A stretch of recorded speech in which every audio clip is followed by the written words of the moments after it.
Destroyed, brah. If you're like this, you shouldn't be driving. Albuquerque's leader in sports is Pro V. From pros to prep. All your favorite action.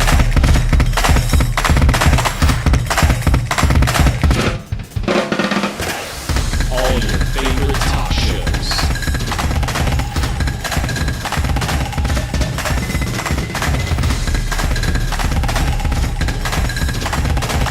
Find it on ProView Networks.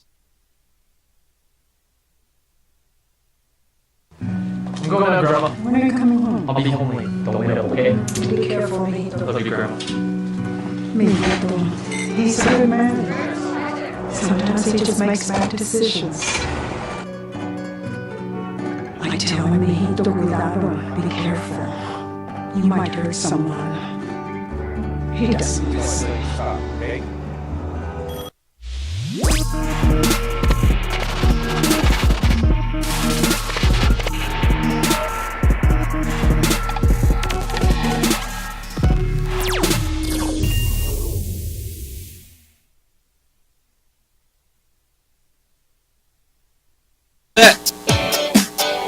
The change in the air. You're thinking about Sunday. All of a sudden, you're really interested in prop bets, over-unders, squares. What are you going to be eating on Sunday? It's Monday, but yet you're thinking about all that stuff. You're laying it out. What time are we getting there? What time does it start? And who is going to be the Super Bowl champion? What it do? Welcome into the opening drive here on 95.9 FM, AM 610, The Sports Animal. Your home for the NFL. Your home for Super Bowl 58 on the radio. Our coverage starts on Sunday at noon. Getting you ready for Kansas City and San Francisco. And it's time to dive into everything with this matchup. From the color of the Gatorade that will be dumped on the winning head coach, the length of the national anthem, the coin flip, who's going to win it, heads or tails. And then on the football field, we are set for a fantastic matchup. And you start breaking down every little thing with these games. The 49ers, the overanalyzed quarterback play of Brock Purdy, the question that you will hear all week long, the question that it's just crazy to me, because anytime we talk about quarterbacks, it just has to be this. If Brock Purdy win, is he elite? You're going to get that. And then on the other side, Patrick Mahomes on the path to be the greatest quarterback ever. That's what happens when you're on multiple championship games, when you've won multiple Super Bowls, and it is the biggest game of the season. JJ Buck DC joined once again in studio. It's been a minute by our quarterback, Ned James, the former Lobo quarterback, the assistant coach in the NFL, back in studio because it's been too long since you've riled up the people. So we're like, we got to get Ned James back in studio. How you doing, man? Doing great, man. Happy Black History Month, everybody. Back in the studio. Glad to be talking football again. I know it's basketball, all these basketball heads calling in, but of course, football's always king. Well, that's our quarterback, and we're talking basketball today. Don't you worry. It was an off week for the Lobo men. Lobo women had a huge game Saturday against UNLV. They came up short in that one, 62-56 in the battle for first place in the Mountain West Conference. But Jeff Grammer, Albuquerque Journal, beat writer for Lobo men's basketball team, is going to join us. We're going to run through the Mountain West Conference too, about at the midway point. What we're seeing shake out with these top teams, and especially with the Lobo men, they have huge road games left now against all the top teams. They played at home in January, but you got 4 gigantic road games. The rest of the schedule sprinkled in with games that you got to win if you want to be an NCAA tournament team. So we'll talk with Jeff Grammer coming up at 9 o'clock. When you look at this Super Bowl matchup, San Francisco and Kansas City, both teams different in the playoffs, different than what we expected. The initial thoughts, Kansas City all year long, it was, are they ever going to find it? They were dropping balls left and right, led the NFL in drops. But then they started to lean into a new identity. They became a defensive first team. They became a team that, who was managing the game? Patrick Mahomes. He's realizing, hey, don't take sacks, don't turn the football over. Yeah. I'm going to be able to make big plays at some point in time. but they have a tremendous defense. So you saw the evolution, kind of Kansas City figuring out who they were at the end of the season. And then you look at a San Francisco team that majority of the year, they were blowing teams out the belt, comfortable wins, and then they get to the playoffs, and all of a sudden, they have to play from behind. 2 games at home, second half comebacks, the Packers, the Lions. What are your initial thoughts when you look at the way these two teams are going to match up on Sunday? It's pretty evenly matched teams. I do think San Francisco does have a little bit of an advantage because they are a lot more talented on defense, and I think that's how you win the games. I think offense, you get a little bit way too much credit. Teams very similar in style. These guys, both coaches come off the Bill Walsh tree. It's all West Coast offensive stuff. Whether they sprinkle in the RPO stuff, they sprinkle in some of these gadgety stuff that they do. But they're Shanahan. It's all Holmgren, Norm Chow. It's West Coast Bill Walsh, Andy Reid, Brian Billick. It's all that West Coast offensive stuff. Daddy Shanahan, Mike Shanahan's got an office in the building. And all these guys know each other. Their offenses are very similar. How they implement their offenses are very similar. But it's like I always say, offense gets way too much credit. Quarterbacks get way too much credit when you win, way too much blame when you lose. I believe, and this is debatable, but I feel strongly about this, that, the NFC Championship game, who was the MVP of that game? Well, the MVP of the game was on the losing team. Jared Goff was the MVP of the game. You know my affection for Jared Goff. With his 60% completion, 0 turnovers, 50% on third down, and the fact that the guys dropped the ball and the head coach is kind of goofy, cost them that game. San Francisco had to struggle, like you said, in both of their playoff games. But these are very similar style offenses, so that's not going to be the issue. The issue is, defense. Who's going to play better on defense? And the better players are on San Francisco. But Kansas City and Spagnuolo, they've been playing well on defense, and Chris Jones is banged up, but he hung in there and played in that AFC Championship game despite having a knee injury.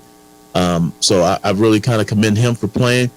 But it's going to come down to special teams. Special teams is how you win championships. Dave Tube, who's the special teams coach at Kansas City, the kicking game. Who's gonna not make that big mistake on special teams to give the other team an advantage? Even though San Francisco is a slight favorite, I do think they're a little bit better. It's going to come down in the end to a special teams play, I believe, to determine who's going to win that game. And that's interesting because I think the best defense on the field is going to be in Kansas City. I think the way that they have played to end the season, some of the injuries in the secondary for the 49ers, especially at safety, now that they've overcome it, they've had some veteran players step up.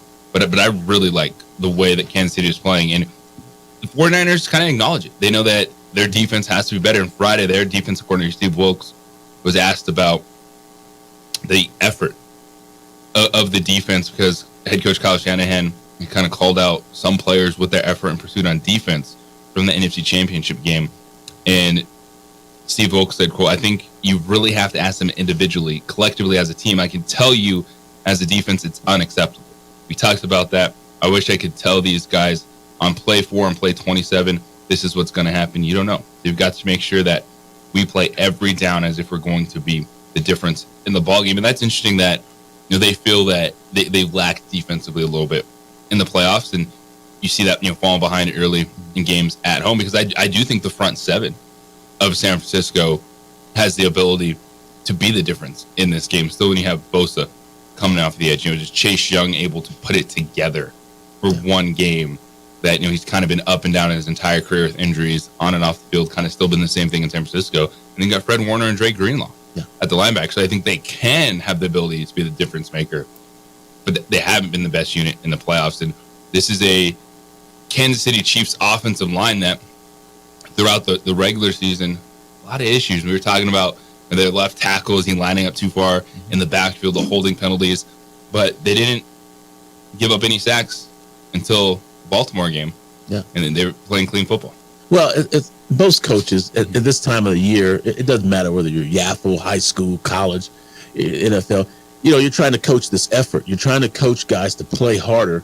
I mean, guys are banged up, you can start feeling sorry for yourself because you have these little nicks and bumps and bruises. And if you know what you're looking at, guys aren't really playing at the same speed that they played with at the beginning of the season, because your body's just not capable of doing that after the rigors of a 17-game regular season in the NFL. And so you're going to have, these kind of lapses with certain guys on certain plays. And when you're struggling defensively, that's the first thing I think you kind of go to is the effort. You don't go to, hey, well, my scheme was bad, or hey, I called, I guessed wrong on that defensive, call. You're going to point to effort. And so I think that's what's really happened when you hear these defensive coaches talking. Spagnuolo, like you said, you don't hear that from him. You just hear it because these guys, they're playing with every ounce of energy and everything that they have. They're using every kind of ergogenic aid you could take to kind of keep your body going fast in this kind of environment, because it's tough as you get towards the end of the season to put forth the kind of effort that you're going to need to win in this game. And it's going to be mental. It's going to be a lot of things. But I still think it comes down in the end. These are very similar offensive teams, so they kind of know what they're going to get defensively. And, they're going to play pretty tight most of the game. But like I said, it always comes down, in my opinion, to special teams. It's going to be determined by a kick somewhere down the road, whether it's punt, field goal, block, anything. But these teams are pretty evenly matched, and so it should be a good game. And I know, like you said, everybody's talking about the little prop bets on the side and, what they're going to eat. That time of year. It's going to be fun. It will be the Super Bowl, so it will be fun. What do you say, Ned? Offense sells tickets, defense wins games, special teams wins championships. Here it comes. So definitely Harrison Butker for Kansas City. You had a rookie kicker on the other side, Moody, who missed the field goal in the NFC Championship game. Buffalo, they're out because they missed the field goal at the end of the game. So it generally will come down to that. I do like Dave, too, who's the special teams coordinator in Kansas City. I really think, he's creative and innovative, and this is the time you kind of see some of those things. And Andy's a veteran, coach. So, I kind of trust that side, but I do think the talent is in San Francisco's favor. So we're going to see, especially if Debo plays. So we're going to see a good Super Bowl game, I'm sure.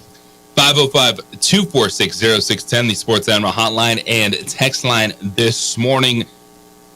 Caleb Williams versus the world. As we're coming off the Senior Bowl this past week, it is getting into rumor season. It is getting into scouting season. And is Caleb Williams the no doubt selection for the Chicago Bears at number 1 overall? And a move that was made by the team that holds the number 2 pick in the draft. Is it coincidence, just best coach available, or would they be angling for something else when it comes to the NFL draft? That's coming up next. It is the opening drive here on 95.9 FM, AM 610, the Sports Animal. Hey, it's Rich Eisen here. Join me and my compadre.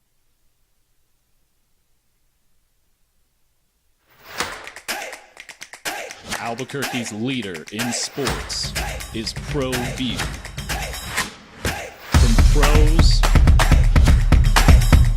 to prep, all your favorite action.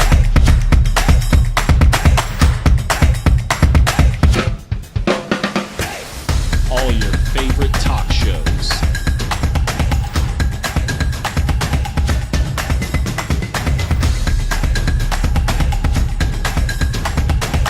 Find it on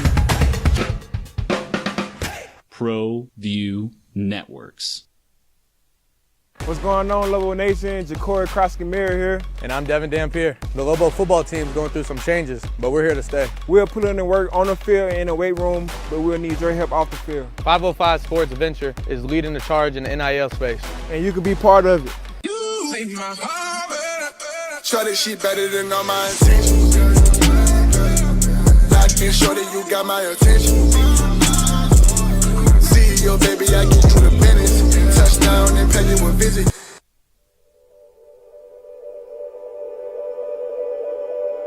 We aren't all born with the same opportunities. But it's the people who care that change everything. Get ready, Sprout, get ready. My coach, my teacher, my older sisters, my grandma, my brother, my tutor, my dad, and my mom. As New Mexicans, it's up to all of us to do our part. So that no child goes without love. And no family has to do it all on their own. They're all our children. Every single person is called to make a difference in the life of a child. It's up to all of us to do our part. To pull together. Pull together. Pull together. To make New Mexico the best place to be a kid.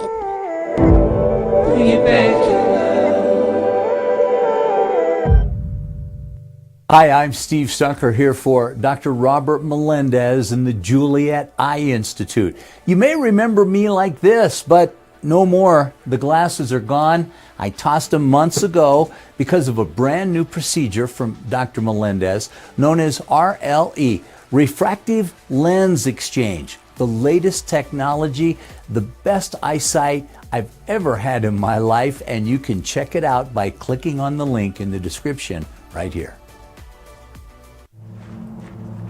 Young driver, this one. Hard to get her out. She'd been drinking. This one. Both of them gone. They'd been drinking, and he drove clear off the road. This was my family. Drunk driver hit us. And my wife and our daughter, they didn't make it. If you're drunk, blasted, intoxicated, ripped, plastered, destroyed, brah. If you're like this, you shouldn't be driving.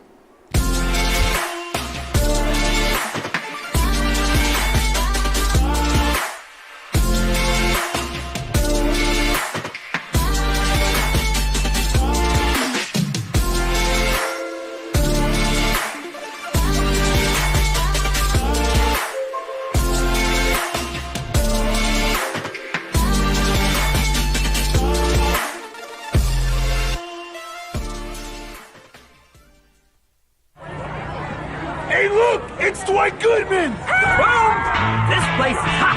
Let's see if anyone needs my help. How about I drive you madman home, huh? I got this, Dwight. I'm the designated driver. Boom. Sweet. Does anyone need Dwight's help getting home tonight? No thanks, Romeo. I've got a taxi all lined up. Drive safe, Dwight. Boom. Boom.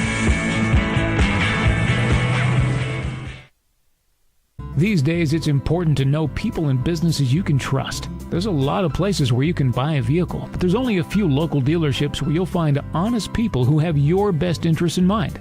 And Fiesta Kia is one of them. We've been helping our neighbors save money and drive dependable cars for years, and we'd love to help you.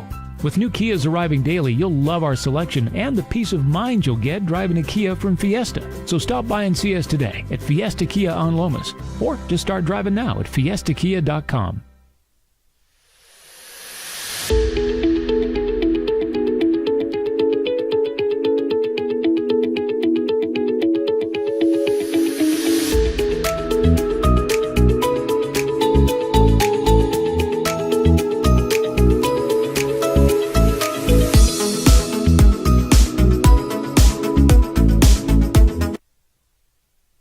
The conversation. Justin Fields, still the Chicago Bears quarterback. What do? They traded last year. They traded down. Carolina jumps up, selects Bryce Young. Houston's like, well, thank you. We'll take C.J. Stroud. And it was an amazing year for C.J. Stroud, Marco Ryans in Houston. But now the Chicago Bears, with the number 1 overall pick again, thanks to that trade with the Carolina Panthers, are staring at Caleb Williams. And Caleb Williams has been talked up as the next guy. You have the run where there's Andrew Luck, there's Trevor Lawrence, guys that just for 2 to 3 years, you feel, hey, they're locked in as the number 1 overall pick. And I think Chicago does take Caleb Williams. But there was an interesting hiring over the weekend. That just gets people thinking. That gets that rumor mill rolling when it comes to the NFL draft. What to do? Welcome into the opening drive. JJ Buck, DC, our quarterback, Ned James with you this morning. Somebody got stuck in California. So he'll be back with us tomorrow morning once they open the airport back up. He's able to get to back here to Albuquerque. I know with Caleb Williams, if you just, all you've heard for the last few years is like, this is the dude. This is the next franchise quarterback. So many just football fans, that's their mindset. It's like, you have to draft Caleb Williams. You have to draft Caleb Williams. But as we know, there's zero guarantee. whether you're the number 1 overall pick or your last pick in the draft. Right. If you are going to be that dude, because there's so many factors into it. But I believe Chicago, this is the time you take Caleb Williams, you reset that rookie clock, you trade Justin Fields, and you go forward. Because Chicago Bears, too, they can come right back in the first round because they also have the 9th overall pick. And they can get an offensive lineman. They can get a receiver. They can do something to pair a player with Caleb Williams. But where it gets interesting, and people are wondering, will this team try to do something crazy and flip, from 2 to 1? And that is the Washington Commanders. So initially, late last week, Cliff Kingsbury was going to be the offensive coordinator for Antonio Pierce and the Las Vegas Raiders. Right. And nope, that deal did not go through. So Cliff Kingsbury is on his way to Washington to join new head coach Dan Quinn and the Commanders staff. And that was a huge signing because when you bring in Dan Quinn, you got kind of a defensive guy, that mentality of your football team, but yet you're staring at potentially selecting a new franchise quarterback.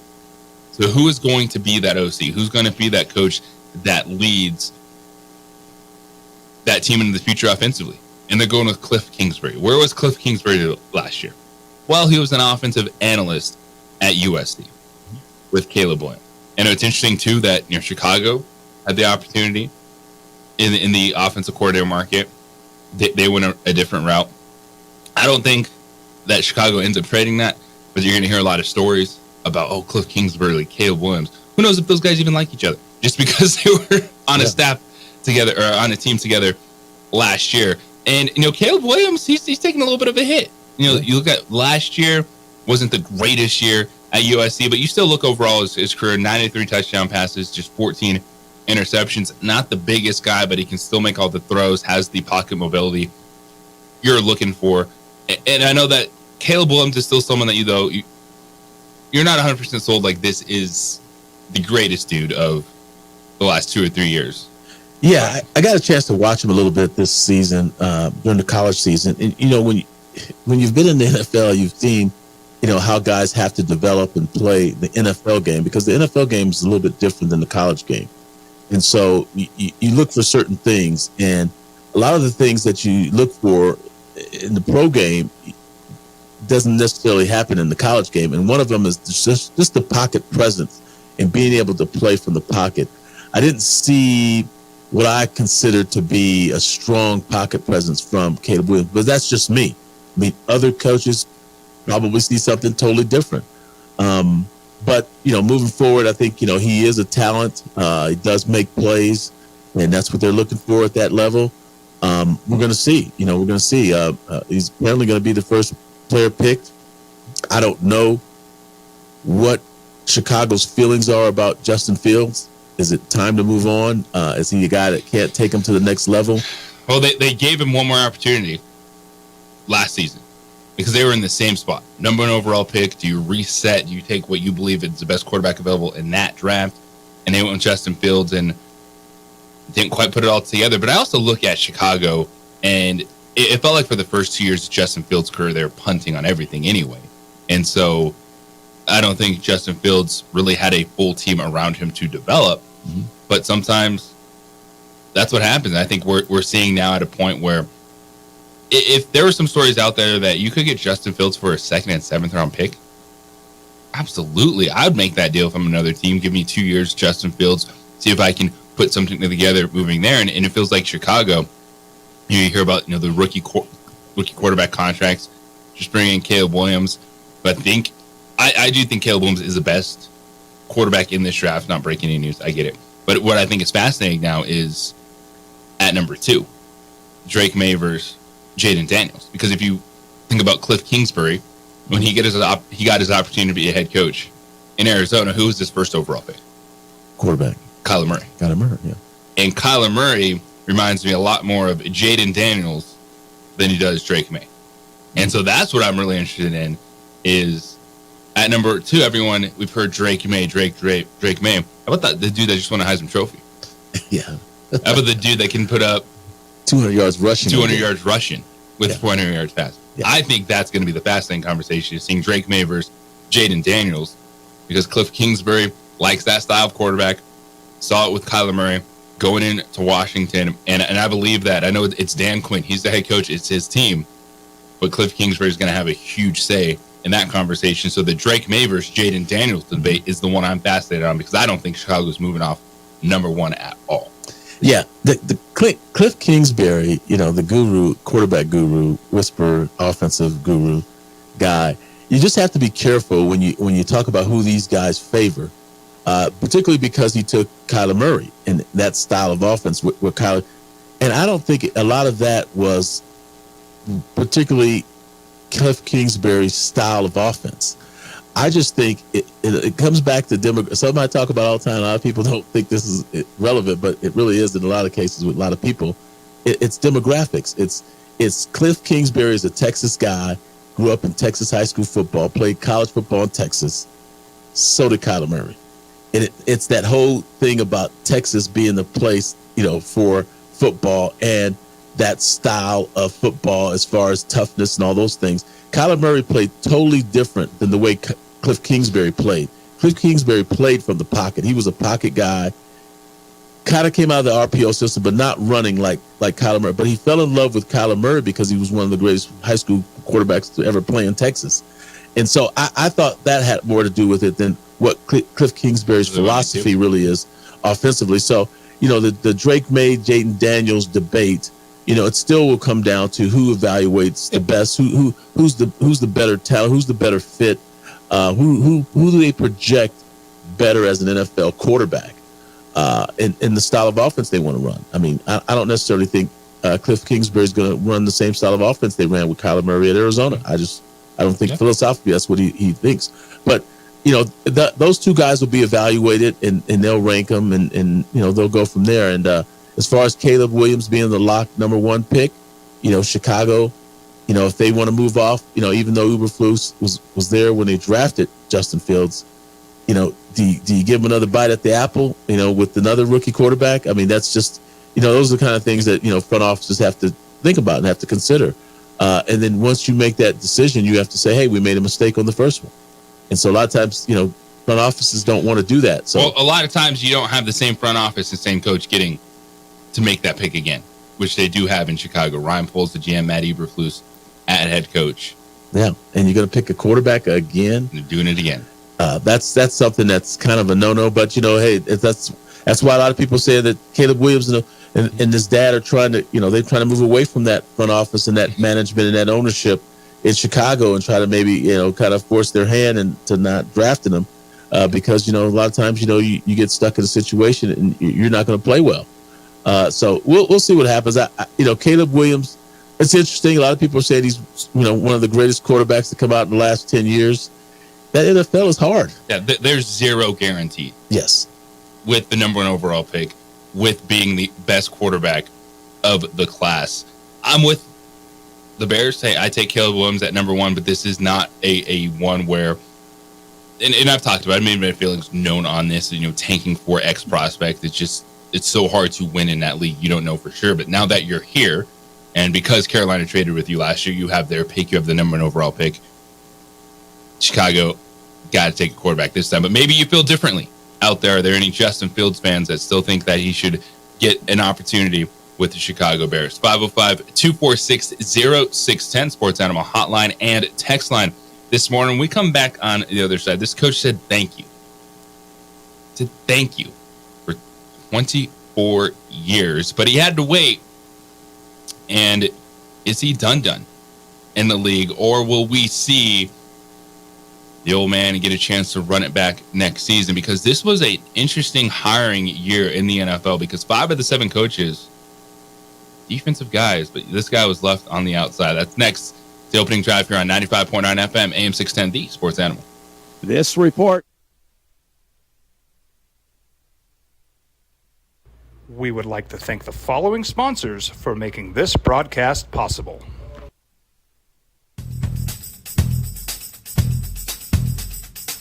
International Protective Services is a proud supporter of ProView Sports and New Mexico Youth Athletics.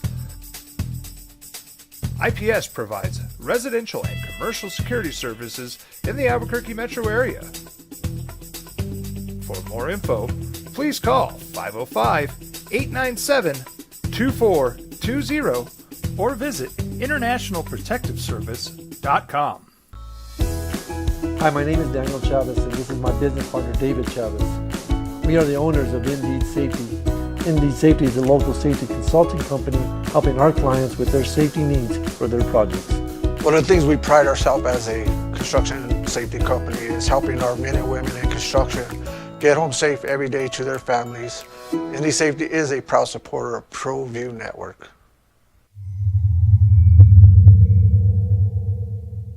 Hi, I'm Steve Stunker here for Dr. Robert Melendez and the Juliet Eye Institute. You may remember me like this, but no more. The glasses are gone. I tossed them months ago because of a brand new procedure from Dr. Melendez known as RLE, Refractive Lens Exchange. The latest technology, the best eyesight I've ever had in my life, and you can check it out by clicking on the link in the description right here.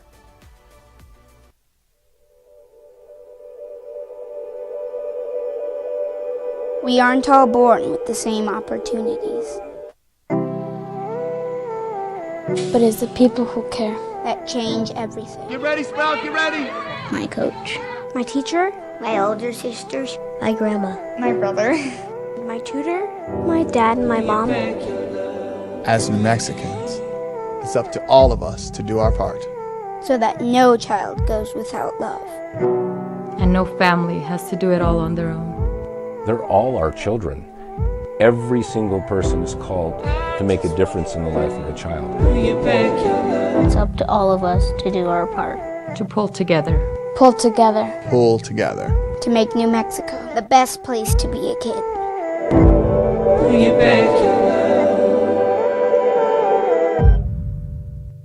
If you're drunk, blasted, intoxicated, ripped, plastered, taint,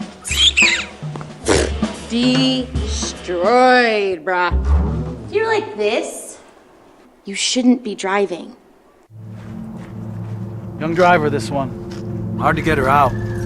She'd been drinking. This one. Both of them gone. They'd been drinking, and he drove clear off the road. This was my family. Drunk driver hit us. And my wife and our daughter, they didn't make it. Don't sacrifice quality and flavor when you're in a hurry. Golden Pride offers ribs, fried chicken, red and green chili breakfast burritos, and Frontier sweet rolls. 4 great locations, or visit us online at goldenprideabq.com. Golden Pride Barbecue Chicken and Ribs are proud supporters of ProView Sports. What's going on, Lobo Nation? Ja'Cory Krosky-Mir here. And I'm Devin Dampier. The Lobo football team's going through some changes, but we're here to stay. We'll put in the work on the field and in the weight room, but we'll need your help off the field. 505 Sports Venture is leading the charge in the NIL space. And you can be part of it. Shorty, she better than all my intentions. Locked in, shorty, you got my attention. See your baby, I get you the business. Touchdown and pay you a visit. Teenagers love a party, especially during prom and graduation season. Often, alcohol is involved. Some parents think that hosting a party with alcohol in their home will keep the kids safe, but it's wrong and it's illegal.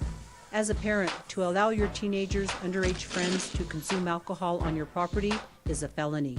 Parents who host lose the most. Don't be a party to teenage drinking. This is a program of the Drug Free Action Alliance. For more information, go to burnco.gov/do-not-host.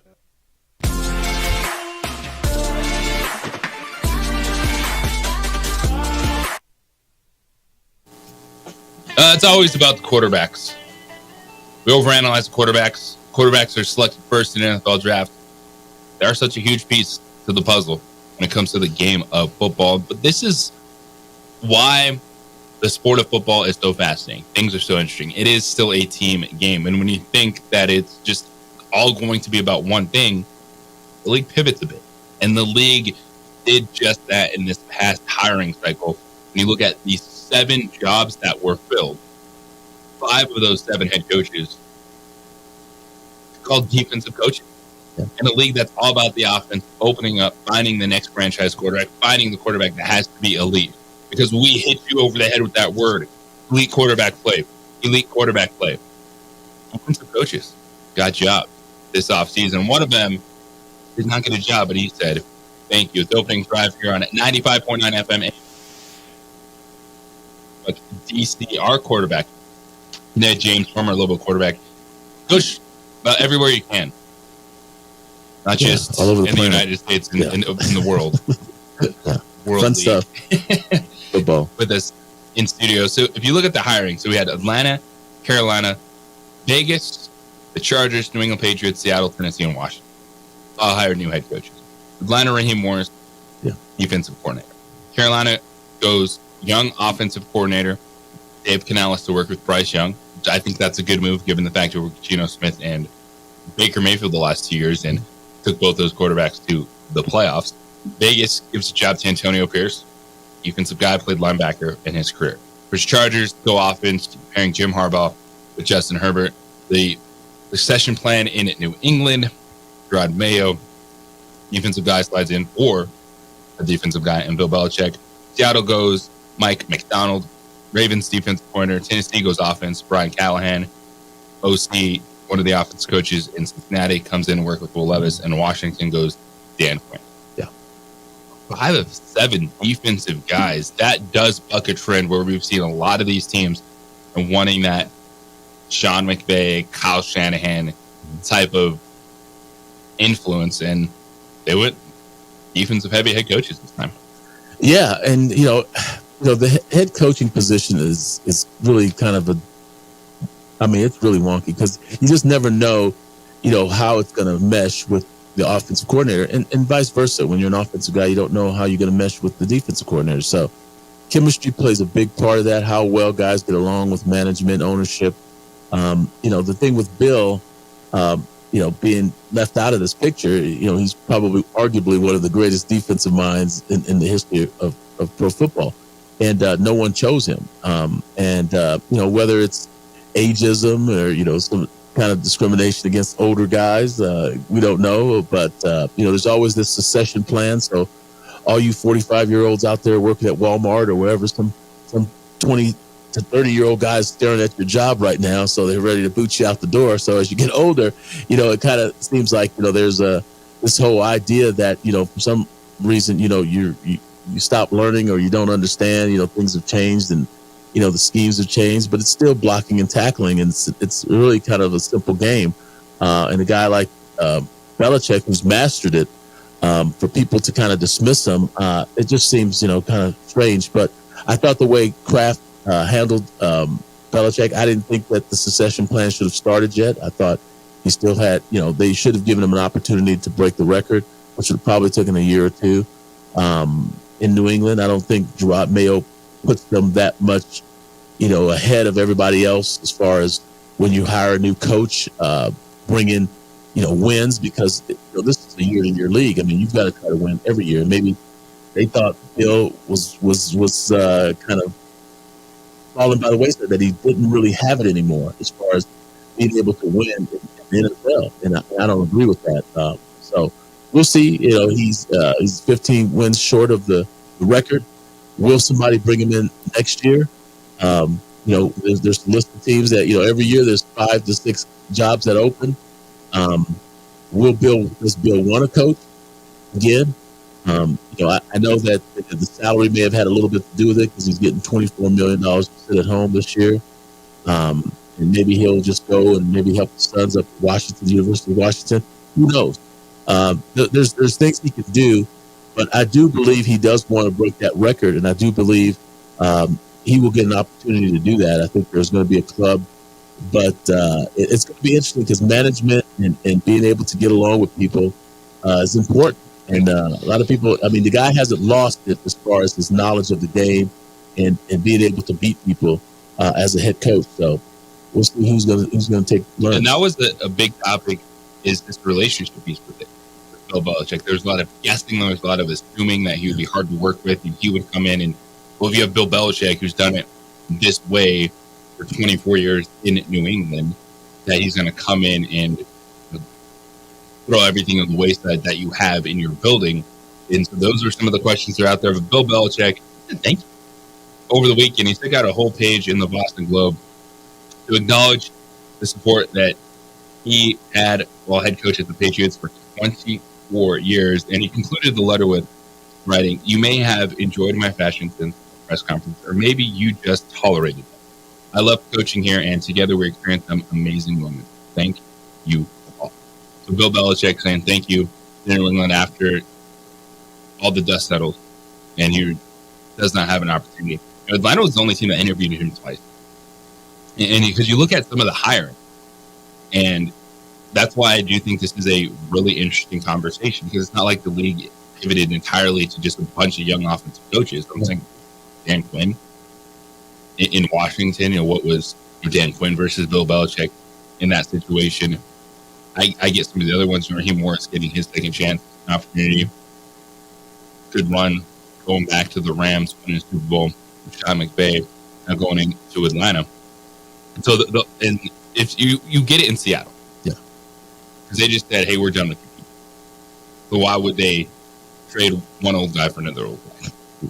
I mean, why does it have to be old? Why does it have to be the ageism? That's kind of ageist. Right? It is ageist. Yeah, but do you just hire a guy just because he's young, because his teeth are white? What Seattle did. I know, but is it the right thing to do? I mean, is that whether he's able to do the job? Was ready to go. He was still chomping that gum. His press conference, like, "I'm excited to come back. Let's go." And Seattle's like, "No, we're gonna make you an advisor, man." Yeah. And you interview Bill Belichick twice in Atlanta, and you go with Raheem Morris. I mean, I like Raheem. I talked to Raheem last week. I mean, I like Raheem, but I mean, really, you're going to interview the guy twice, and then the front office is going to say, Raheem, we listen to the same music, so we want him instead of just the guy who's got some Super Bowl championships. We'll take the hip hop guy. It's one of those kind of things. I wonder, who's making these calls. I mean, the ownerships, I know for a fact, other than Jerry Jones, who I give a little bit more credit to, these guys know nothing about football. They've been owners. They've seen it from afar. They kind of talk to coaches and kind of know, but they really don't know. Isn't that interesting then that no one pulled the trigger on Bill Belichick? Because if you're just thinking the owners that don't know football, but they know the name, it's Bill Belichick. You watched him dominate this league for 24 years. And now there's a conversation, Bill, without Brady, is he any good? All that stuff comes. Yeah.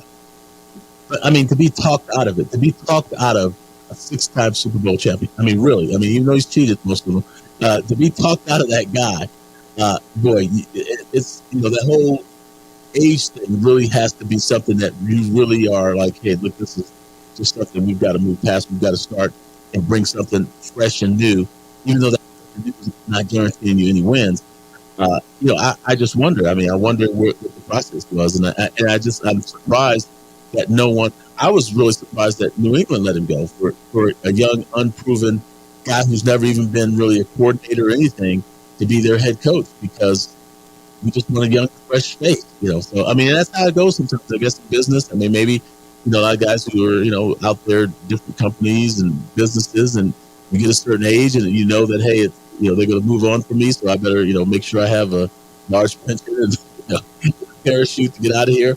But I just thought it was just, I didn't understand how a guy like Bill, 15 games short of, winning, being the all-time winningest coach. And, as far as whether I thought it was Brady or him, you know where I stand on that. But it's still, it's still shocking to me that no one pulled the trigger and gave him an opportunity to get to those 15 wins, which I think a lot of people think that's the only reason why he's winning. But these guys who've coached forever, I mean, you should be able to coach until you're 80, 90 years old. What's wrong with that? And you never know. Could it have been a little of that? These guys are just a little bit too old. But with the Patriots, they have the 3rd overall pick. Mm-hmm. And we saw Mac Jones get benched at the end of the season. They were playing Bailey Zappi. So looks like they're ready to move off Mac Jones. But did Bill Belichick, did he want to go quarterback again? There's all the things you think about too moving forward. They want to pick Jaden Daniels or Drake May or top 3. Do they want to have that pairing? Well, this is where we are. Bill Belichick out.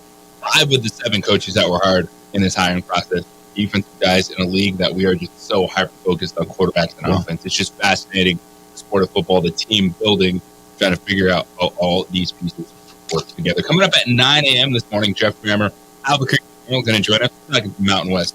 Lobo had the bye in the schedule this weekend, but we see the stretch run ahead. February, the first couple weeks of March, what the Mountain West is all about. So we'll talk with Jeff Grammer about the way things sit right now, maybe some player of the year candidates, and of course the Lobos getting back on the court tomorrow night in Laramie, Wyoming, to take on the Cowboys. But coming up next, are we approaching what if territory with this NBA star in his career? It's the opening drive here on 95.9 FM, AM 610D Sports Animal. This report is sponsored by AutoZone.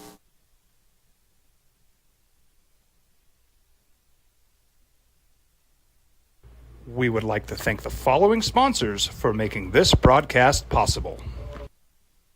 Hi, I'm Steve Stunker here for Dr. Robert Melendez and the Juliet Eye Institute.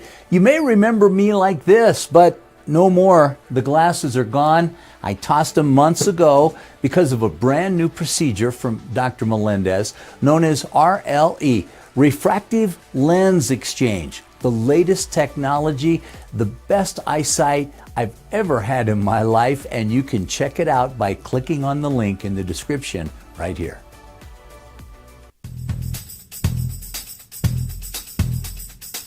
International Protective Services is a proud supporter of ProView Sports and New Mexico Youth Athletics.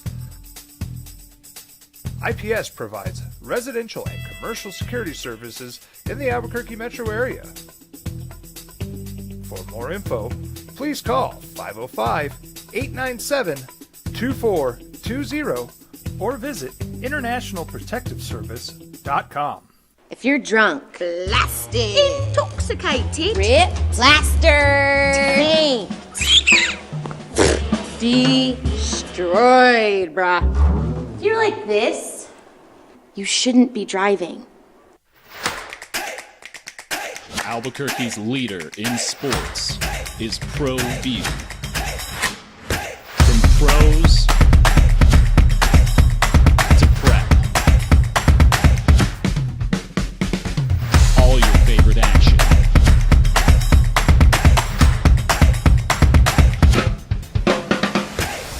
All your favorite talk shows.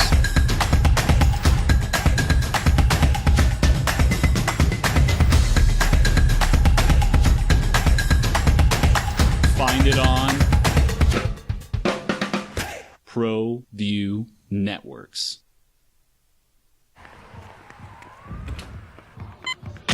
These are more than just the sounds of a safe place to go after school. These are the sounds of interest being ignited and of mentors making an impact.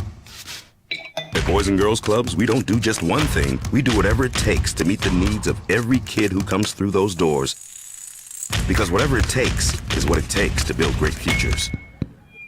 Great futures start here.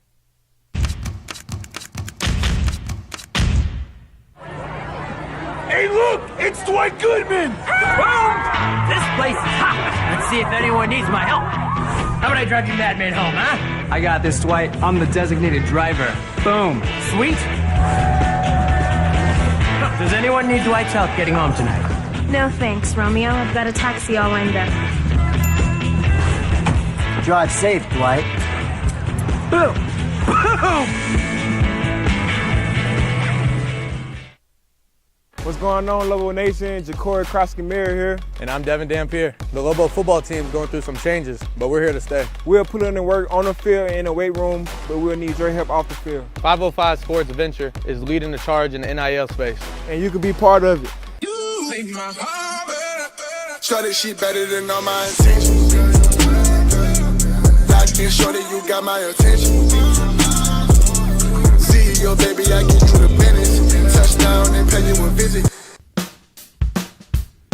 Well, I'm going to the frontier, walk up to the cashier, order up a root beer and a number one. Cover it with green stuff, one scoop is not enough. Find a booth is real tough, back by the Duke. Meet my family, meet my friends in the quirkiest restaurant I have ever been. All of Albuquerque's favorite spot, it's the Frontier Restaurant. The Frontier Restaurant is a proud supporter of ProView Networks. Don't sacrifice quality and flavor when you're in a hurry. Golden Pride offers ribs, fried chicken, red and green chili breakfast burritos, and Frontier sweet rolls. 4 great locations, or visit us online at goldenprideabq.com. Golden Pride Barbecue Chicken and Ribs are proud supporters of ProView Sports. We would like to thank the following sponsors for making this broadcast possible.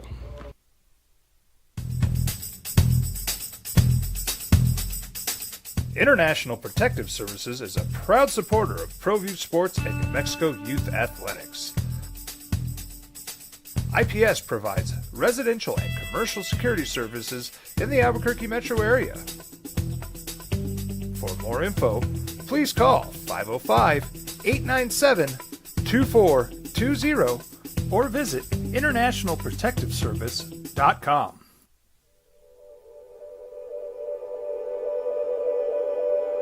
We aren't all born with the same opportunities. But it's the people who care. Most selected here. What if this person got an opportunity there? Are we seeing one of those stories right now with an emerging superstar in the NBA? Reigning NBA MVP Joel Embiid will undergo procedures to address a left meniscus injury. The team announced that yesterday. Now, the door isn't closed on him returning this season. Yes, it's getting late. The All-Star game right around the corner, and then you have your final run. A source told ESPN last night that Embiid is expected to miss an extended period of time. They're not sure just how much time he will miss until the doctors are able to complete the procedure. Embiid was leading the NBA 35.3 points per game. He was on pace to join Wilt Chamberlain as the only other player to average 35 points, 10 rebounds, 5 assists in the NBA season. Like, Embiid's that dude. He's a fantastic player. But Joel Embiid came into the league injured. Remember when he was drafted out of Kansas? He did not play for 2 years. Philadelphia, they got it right. That dude is legit, but he did not play for 2 years. Played 31 games his rookie season. Has not played more than 68 games in a regular season in his entire career. He is 29 years old. Potentially going to miss the rest of the NBA regular season. And it feels like with Joel Embiid, this is going to be the what if. And what if he stayed healthy? What if he was able to play in the big moment? Because when you have an NBA MVP and a guy that is legitimately in the conversation for best player in the league, he is. But he can't get to the Eastern Conference Finals.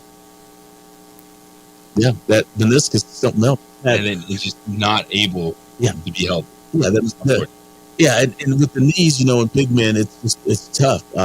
He's a great player, like you said. He's had these injuries. This meniscus thing is really aggravated. I've had meniscus problems since I was 13 years old. I never missed a college game, football game. I've had those meniscectomies, those repairs. They go in, they scrape, they try to keep, because they don't want you to lose the meniscus because it's bone on bone after that. And then that's where the arthritis comes in. That's why you see me walking funny when I walk out of here all the time. It's really difficult. I feel for Joel Embiid. Like you said, it's one of those things where, what is this guy's legacy going to be? Is it going to be where, here's a guy who could have been because, he had all the skills that, you want in a big man, but yet he couldn't get over the hump because he can't finish a full season because of these knees. Now, if he gets through the playoffs and he gets himself a championship, it'll all be worth it. Absolutely. Like I said, those meniscectomies, a lot of players get them. It's tough because it's the cushion that your knee uses. And there's ways that they can kind of prolong your career with certain medicines and certain remedies, but not having your normal pieces in there, it's tough. And that's what he's going through. And it's one of those things where he's probably fighting them wanting to still play because he's young. He played through some pain last week. So in DC, we all saw this, right? There was that Saturday afternoon game. Was it 2 weeks ago now? The 76ers rolling the Denver. Joel Embiid doesn't play. And then some people are saying, Embiid hasn't played in Denver since like 2019. He's dunked. Oh, really? Stuck in Jokic. He doesn't want to smoke in Denver. So we all heard that, right? Getting ready for that game. And then it comes out, his knee, having some knee problems. And then he came and tried to play in that Golden State game, and he was not 100%. So I'm kind of hobbling around. And then he was on the floor, Kuminga from Golden State. They're diving at a basketball. He gets hit, hurts his knee. And so this is the frustrating thing with Joel Embiid, where I don't want to bag on the dude for getting hurt, but it is what-if territory. You're 29 years old. Could potentially miss the rest of the regular season. Mm-hmm. It's going to be tough then to come back and click it on for the playoffs at that point after the knee injury. I know it's been floated. Like Philadelphia has to legit think about just sitting him down the rest of the season instead of just trying to say, hey, we're a playoff team. You might be able to come back a week for the postseason. Let's go. Yeah. Like, are you going to be able to make another run at this next year? Joel Embiid, 30 years old, not done by any stretch, but a giant question mark. Yeah. I'm an expert. Yes. I'm an expert on meniscuses. Yes. So that's the reason why I'm saying this. I know you guys, the basketball aficionados, but that meniscus thing, they'll keep going in and shaving it down. They'll do all kinds of things to kind of help you create a new blood flow in it, to try, because it doesn't have its own blood flow. And so, they kind of just try to create some kind of blood flow to get it to stick and sit down on your knee, on the bottom part of your knee. And it's really weird. It takes time, and I don't know if they've got time. In Philadelphia right now, they're the 5th seed in the Eastern Conference. They are still 3.5 games ahead of Indiana, the Pacers, in the 6th spot. And of course, when you get 7 through 10, that's play-in game territory. So Tyrese Maxey going to have to carry the Philadelphia 76ers with Joel Embiid on the sideline. We got some more NBA talk to get you this morning, especially with LeBron James and the Lakers staring at the trade deadline Thursday, February 8th. The NBA trade deadline. There's always noise when it comes to the Lakers. LeBron James, it was crazy that anyone thought that he would leave LA, but what are the Lakers going to do? And we'll come back another side. Kyle Shanahan said, yes, it was a true story. That's coming up next here on 95.9 FM, AM 610, the Sports Animal.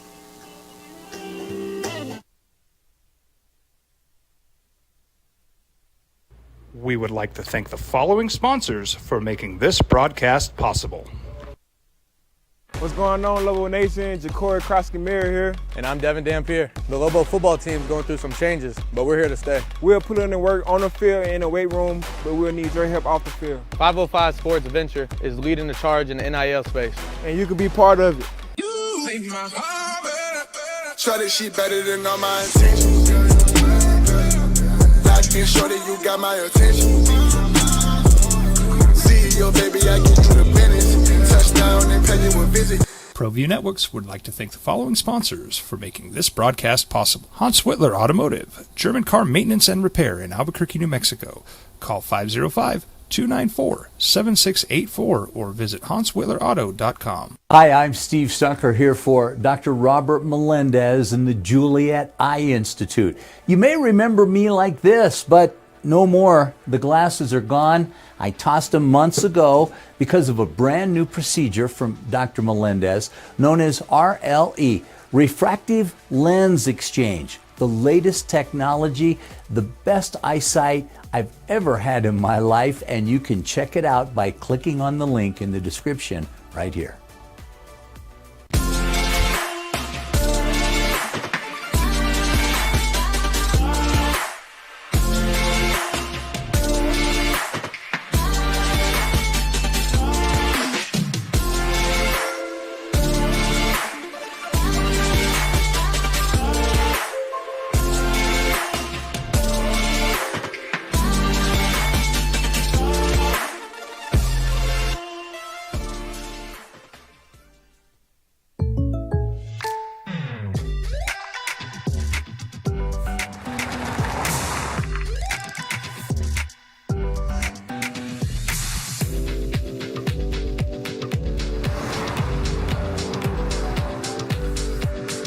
your surprisingly great rates, contact your local State Farm agent today. If you want the real deal, call State Farm agent Marty Size in Albuquerque today. Like a good neighbor, State Farm is there.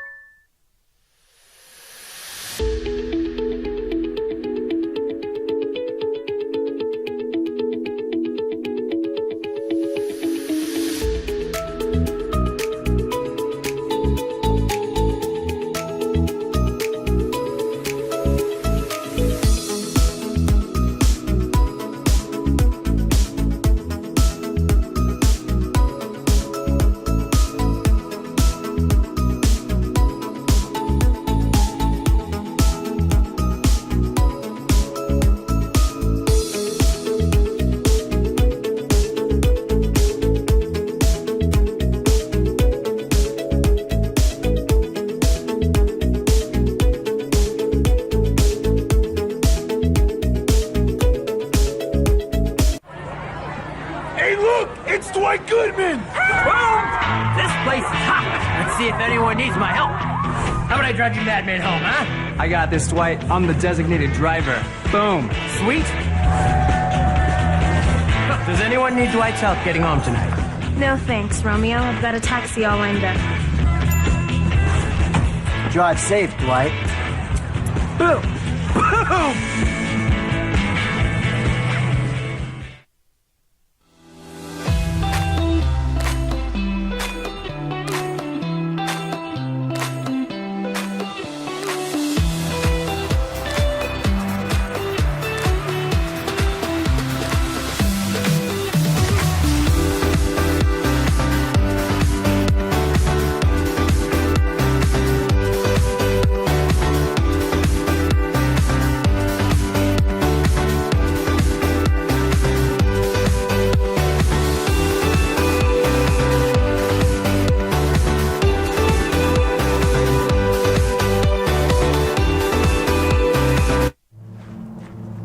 Young driver, this one. Hard to get her out. She'd been drinking. This one. Both of them. Chow did float it out there about bringing this dude in to play quarterback. What it do? Welcome into the opening drive. JJ Buck DC, our quarterback. And they had James, former Lobo quarterback coach everywhere around the world. Yes, everywhere around the world. NFL, Europe, that was a thing. Remember that? Yeah. World League? Love that. You were there. Bloody old England. Bouncing around. Tell-o. Appreciate you coming in this morning, Ed, because if you heard that CBS Sports Minute just a second ago about some of the weather in California, yeah, Symbieta got stuck in California.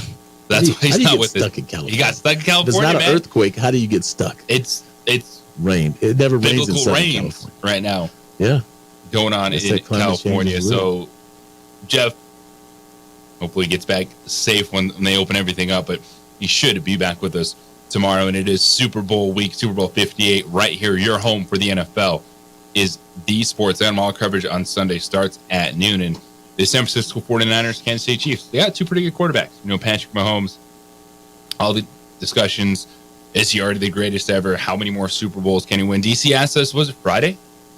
You said over under 4.5, not appearances, wins for Patrick Mahomes. Like that was on your mind in the red zone.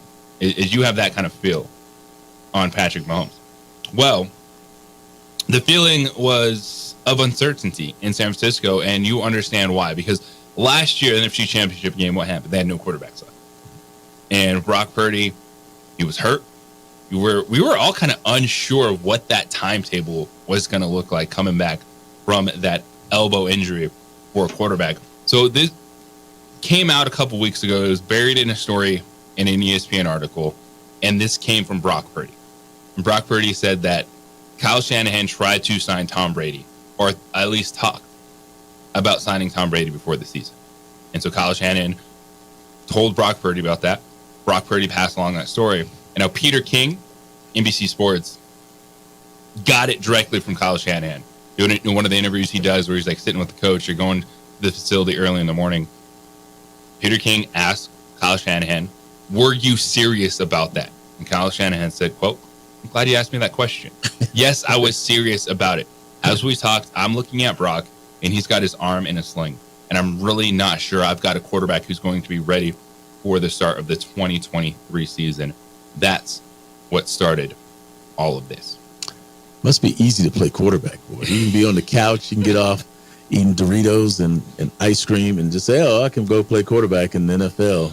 Well, Tom Brady's not eating Doritos and ice cream. Well, I mean, avocado Tom ice cream. Brady was that quarterback. Avocado potato chips or whatever, but avocado ice cream. I mean, the guy's not a cyborg or anything. He's a human being, so he's eating like us all. Well, he's getting better with age. Yeah. Okay. Tom Brady is. All right, he found the fountain of youth. Somewhere. He did. Okay, but anyway, that further, kind of gives my position credentials in that quarterback is the most overrated position. Is in it sport that we got it? Because anybody you got these stiffs that are playing quarterback, and these are not athletes. You call them athletes, they're just quarterbacks. The difference between being a quarterback and being an athlete are just miles apart. And the fact that a guy, like Tom Brady at his age, play quarterback. Athletes can play quarterback to a certain extent. You got Lamar Jackson; he's an athlete, he's playing quarterback. But he's sitting at home. And you got stiffs. I watched Kendall Hinton, a wide receiver, try to play quarterback in an NFL game. Right, but that was because he was, they had no one left. But the fact that he's tried to get Tom, Brady to come out and play, and Flacco. People were talking about Flacco getting $20 million until he got embarrassed in Houston. Yeah. They were talking about him getting $20 million a year. So that's why it's the position is so ride. The position's so over. I mean, people are just kissing their quarterback posters every morning before they go to work, and it's ridiculous. But the system, I think a lot of it has to do with they have this system, and Brady probably understands how the system works, and so they're able to. And that was the thing. People got on Cam Newton, and Cam was just giving his opinion. Whether people believe it or not, and saying that, he was just saying the quarterbacks aren't like him. He was an athletic guy, and there's just different styles. It doesn't mean that the guy is not a fighter. It's like fighters. You got big heavyweights, and then you have, skilled fighters in the lightweight or featherweight. It's the same thing. And so, two things can be right. And I think that's what, they felt that Purdy understood and, could relate to the system that they put in. And I understand how that West Coast offensive system is. It's a really complicated system. And you got to have a special kind of guy to run that system. And that's what, they have in Purdy, and Purdy's done it. And it's not saying that Cam Newton's system and the way Cam Newton and Lamar Jackson and those guys that are runaround guys play in a system that works as well, because Kaepernick did it with Harbaugh and got to a Super Bowl. And that's going to be an interesting story, because Greg Roman going back with Harbaugh to the Chargers, Roman was a Kaepernick, Lamar Jackson kind of guy. So now he's got Herbert, who's a stiff.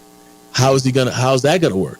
And so that's what makes the game fascinating. So we'll see. So Kyle Shanahan went on to add in this interview with Peter King about flirting with Tom Brady as a quarterback for the San Francisco 49ers this past season with the uncertainty with Brock Purdy. He said, "Quote, I actually thought it was giving Brock the biggest compliment. I let him know he's our guy long term, no question. And if Tom Brady wanted to come here and start for 1 year, that's the only way you're not starting when you're healthy this year." That's pretty cool. I wanted to assure him, don't worry, you're our guy. How cool would it be if Tom Brady would be the quarterback here for one season? How cool would it be for you to learn from him? What he's saying is that you're replaceable. If your arm doesn't come back, son, you're gone, and we're going to bring in another guy to replace you. And everybody's replaceable. In every position, there's competition every year, and you have to compete for your job every year, no matter who you are and what position you play. And so, even though your quarterback's making $40, $50 million, if he can't cut it, there's going to be somebody right there ready to take his job. And that's why those guys are a little insecure at quarterback. They don't want another guy coming in the building that could possibly, kind of take the shine off of what they've done. So, and the elbow came back. I was surprised, it came back as well as it came back. But yeah, he was out there. Modern science, modern medicine. Yeah. I want to throw this out there to you guys. And DC, I've been trying to talk to you all morning, but you can turn on your microphone. The Brock Purdy, the question, it was all last week. You turn on the shows, you're listening. When Brock Purdy wins the Super Bowl, if he wins the Super Bowl, is he elite? No.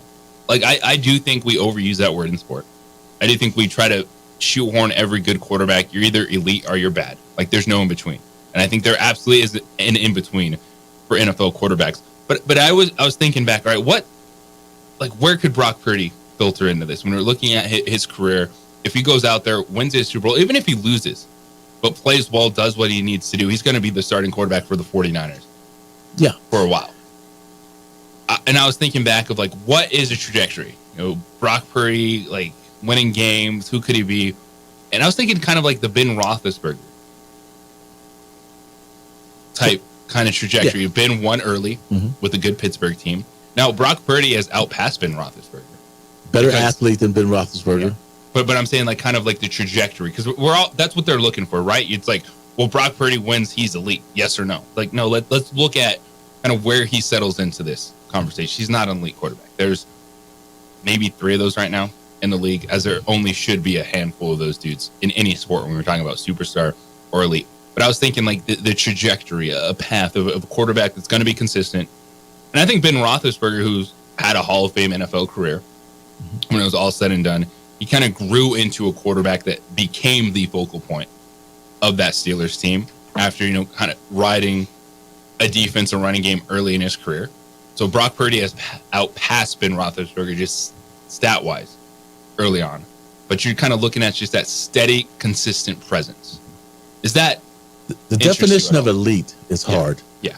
What do you think, DC? Is elite winning or not winning? Go ahead, DC. I'm sorry. It's funny you bring this up. I started thinking, who does he kind of mirror? Who's he running parallel with? And the one guy that I thought of you brought up earlier is Joe Flacco.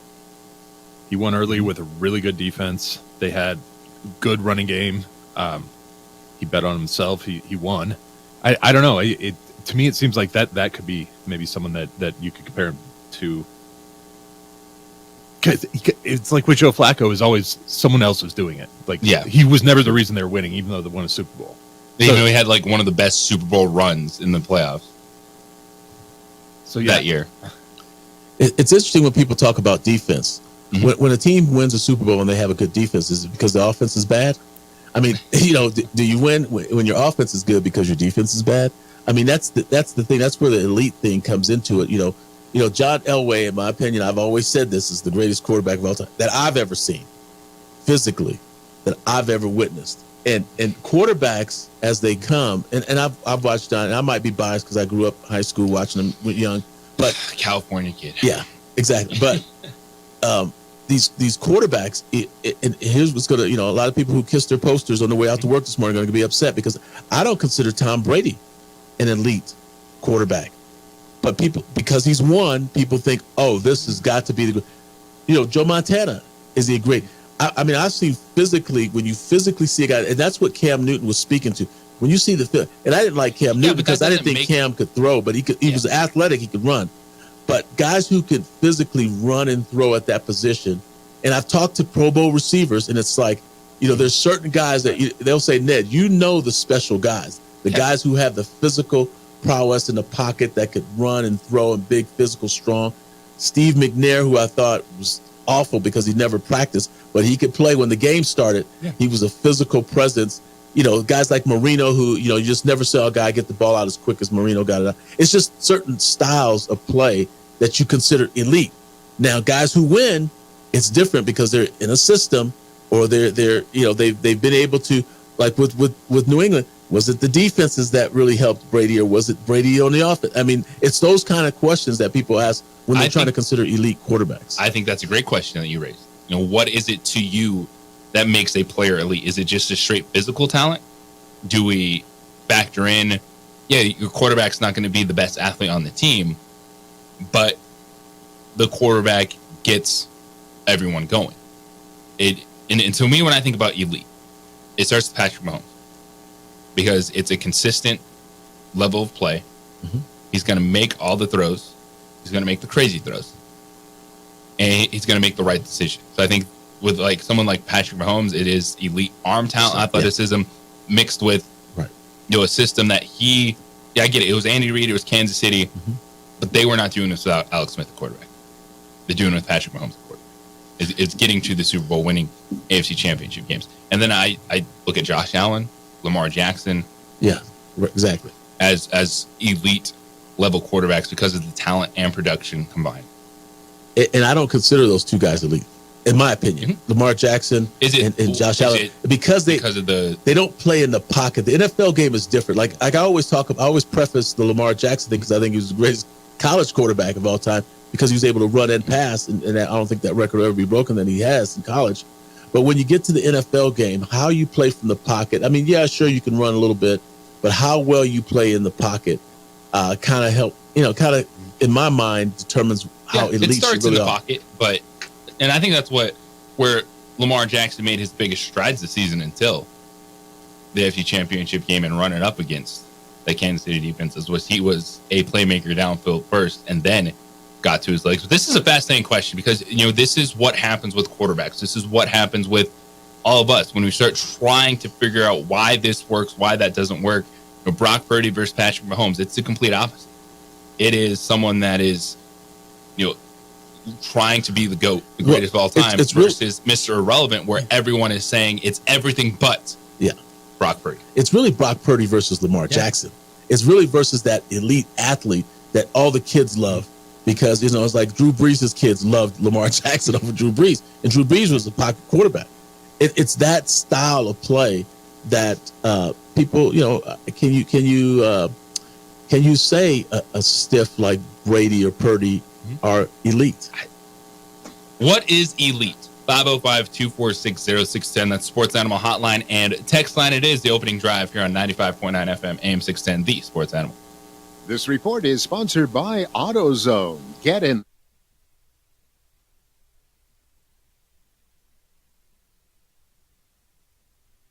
We would like to thank the following sponsors for making this broadcast possible.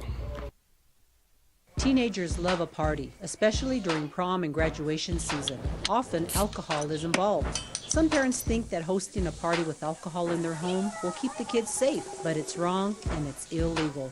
As a parent, to allow your teenagers' underage friends to consume alcohol on your property is a felony. Parents who host lose the most. Don't be a party to teenage drinking. This is a program of the Drug Free Action Alliance. For more information, go to burnco.gov/do-not-host. Hi, my name is Daniel Chavez, and this is my business partner, David Chavez. We are the owners of Indeed Safety. Indeed Safety is a local safety consulting company helping our clients with their safety needs for their projects. One of the things we pride ourselves as a construction safety company is helping our men and women in construction get home safe every day to their families. Indeed Safety is a proud supporter of ProView Network.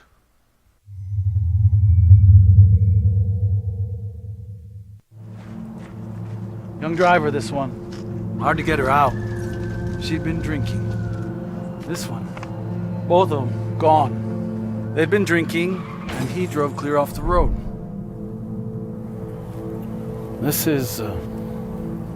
was my family. Drunk driver hit us. And my wife and our daughter, they didn't make it. I was born in New Mexico. I grew up on these streets. I got in trouble here, and I fought my way back in Burkia. I love New Mexico, especially the people. Now I'm using my training, tenacity, and energy to fight for you. I'm Adam Oki, lawyer, fighter, and New Mexican. I was a local athlete here in New Mexico, so I'm proud to support your local athletes.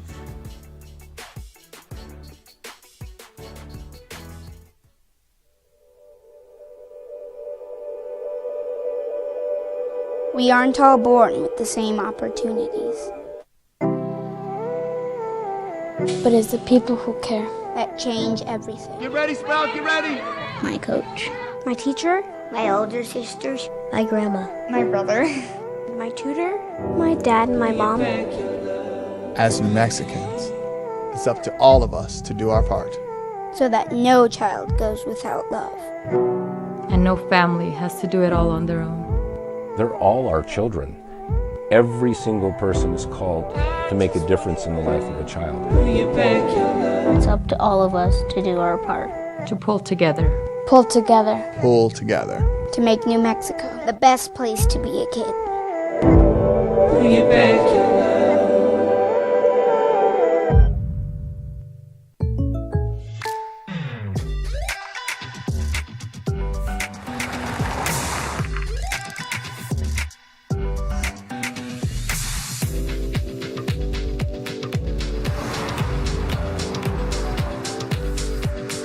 your surprisingly great rates, contact your local State Farm agent today. If you want the real deal, call State Farm agent Marty Size in Albuquerque today. Like a good neighbor, State Farm is there. Hey, look! It's Dwight Goodman! This place is hot. Let's see if anyone needs my help. How about I drive you madman home, huh? I got this, Dwight. I'm the designated driver. Boom. Sweet. Does anyone need Dwight's help getting home tonight? No thanks, Romeo. I've got a taxi all lined up. Drive safe, Dwight. Boom! Boom!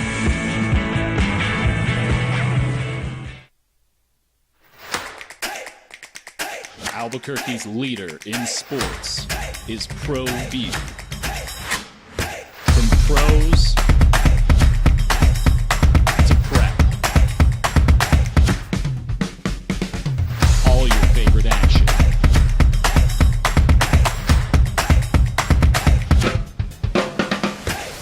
All your favorite talk shows.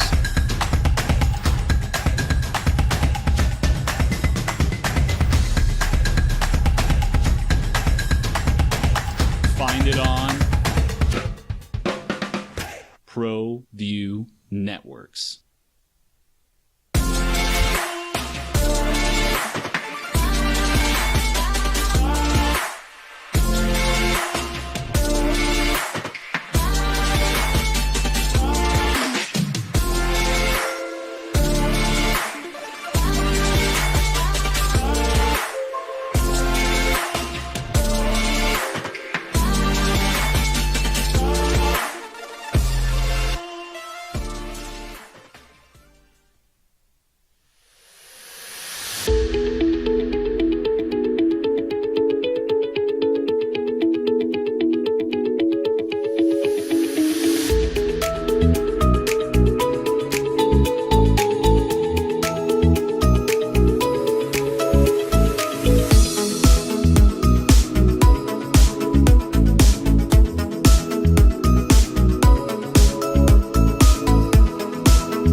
Talk about quarterbacks. You're like, man, this dude like a linebacker? Did you play safety? No, this man was a quarterback. You played running college football. Yeah. You played Division I college football at the University of Mexico, and you were a quarterback.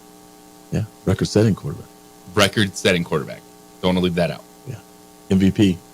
And yet, you always talk down quarterbacks with what we've seen.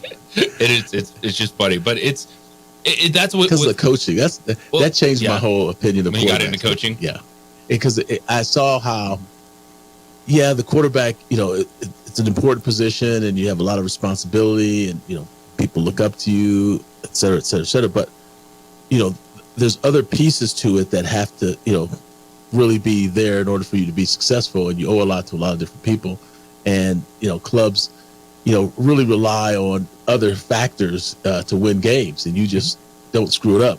If you there's some of that absolutely involved. You can win a lot of games, and so I guess that's. I wouldn't say I don't like quarterbacks as much as just I see the relevance of quarterbacks. Well, I think that's what too is the hyper focus on the position is. There's different ways to play that position. There's the guys that can go win a game by themselves. There's those elite guys that we're talking about.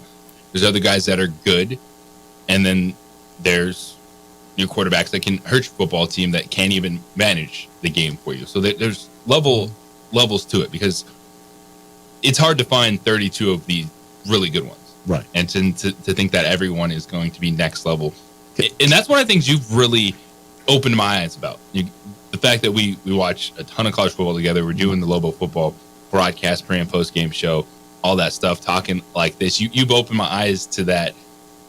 You can win a lot of football games with good quarterback play, but I think as a football fan, as a talking head, you hear so much about. You get caught up on the word elite, needing to find the next guy. That's why everyone's going crazy about Caleb Williams because we're told that he's the next big thing, that he's going to be the savior of the franchise. And that's one of the things that I've changed on. I do think it's a position that you need to be aggressive with. Yeah. And you you don't want to settle for less if there's an opportunity to get more. Yeah. But you can win a lot of football games with good quarterback play in this league. And it was evident. I think the NFC Championship game is that exact model. It's two good franchises that built really good rosters, the 49ers and Lions. Mm-hmm. And then they were able to insert good. I don't think everyone's going to say Jared Goff is great. Yeah. I'm not saying Brock Purdy's great, but good quarterbacks. And look at where the teams were. Yeah. I just want to tell you a quick story. And I might have told you the story before. I forgot. Getting old, I remember stories that I tell sometimes. But the Neil O'Donnell story. I ever tell you the story about Neil O'Donnell? And Neil O'Donnell is one of my favorite guys because we were close in age when he was with the Titans. And, Neil had played Pittsburgh. He'd been to Super Bowls. He'd been on teams, been to the Jets, and a lot of different teams out of Maryland. And he was telling me a story about how he could not believe he made the New York Jets. He said he couldn't believe it. He says they're in training camp or mini camp or whatever, and there's these two young, just studs, quarterbacks. And, I mean, they've got cannons for arms. And, I mean, they're just big, good-looking, smart guys, could just whip the ball all over the yard. And Neil, he didn't really have a big, strong arm. Was accurate, was a pocket guy, understood the game, really smart when it came to the game. He understood, where the blocks had to happen, where the hots were, and he concentrated on the things that were important for his position to get the job done. That's all he was. But he said these guys had elite talents. He said he thought, no way, I'm just going through the motions here, Cam. I'm at the end of my career anyway. I'm just going to go. He said Bill Parcells cut those guys as if they were just guys off the streets. And he said these were elite talent quarterbacks. And he said he could not understand why Bill Parcells kept him over these other guys. Because Parcells, it didn't matter how talented you were to him. It was, can you win the game? It was whether a guy could win the game. That's why he took a Phil Simms out of Mankato State. How many wins does the guy have? Does the guy understand the game and how we want him to manage the game? And so that's why, I see these pocket guys a lot differently than a lot of other people see them. And so much as how are they able to win? And that's why I was on the Jared Goff thing early, because Jared Goff, not only was he a stiff, but he had won games. And so and people were, saying, hey, he must be terrible because he got traded, to Detroit. And so, but those are the kind of things you look for, especially with the pro game, because it's a lot differently when you're playing from the pocket and how the head coach manages and how the defense manages, how the offensive line coach, and what kind of style, if they're zone team, zone scheme team, gap schemes. It's all those kind of things factored in. So that's my story with Neil O'Donnell, but go ahead. No, but it goes into what we're talking about, as we head towards Super Bowl 58, Kansas City, San Francisco. It's the complete opposite. It's the guy in Patrick Mahomes that we're saying, is he already the greatest of all time? Can he become the greatest of all time? Versus quarterback and Brock Purdy, that it's still so 50-50. People believe that it's just plug and play with San Francisco. If Jimmy Garoppolo could do it, of course, Brock Purdy can do it. And on the next one, versus trying to say, all right, can we get to a point where you can just be a good quarterback and it doesn't have to be elite? And I think that's what Brock Purdy is. Yeah. I think Brock Purdy is a good quarterback in a great system on a really good team. That's a great point. I mean, that's exactly what, you're looking for. You're looking for a guy who can, just be good enough for you to win the game. And that's the key. I remember getting on Rocky Long about this, because they came in here in a bowl game and won a bowl game with this quarterback who I'd seen 4 years prior when I first got here. And he was just terrible. And Rocky's looking at me. He's like, Ned, this kid was a winner in high school at Texas. He was a great player. I said, but he was just terrible. But he came in and lit it up his senior year. He goes, well, he was young, Ned. I mean, give him a break. Give the kid a chance, to grow into position. He was right. And he was right, because, you want guys who are winners, because when, things get tough and you got to play it was tough to play for Rocky because he challenged the guys a lot. You guys rise to the occasion. So that's what you're looking for, a quarterback. Looking for someone who can rise to the occasion. Who will do that this Sunday, Super Bowl 58, and your home for the NFL and Super Bowl 58 is the Sports Animal. Our coverage will start at noon on Sunday. Coming up at 9 a.m. this morning, Jeff Grammer, Albuquerque Journal, going to join us, beat writer for the Lobos. We're talking Mountain West hoops, Lobo basketball. We'll get into how the team sits midway through conference play, the unbelievable race that has become the race for Mountain West regular season title, and maybe get his thoughts too on some players to watch for Mountain West Player of the Year. But when we come back on the other side, to me, it was never a doubt. But LeBron James' agent had to address the story, and we'll see what happens ahead of the NBA trade deadline coming this Thursday with LeBron and the Lakers. It is the opening drive here on 95.9 FM, AM 610, the Sports Animal.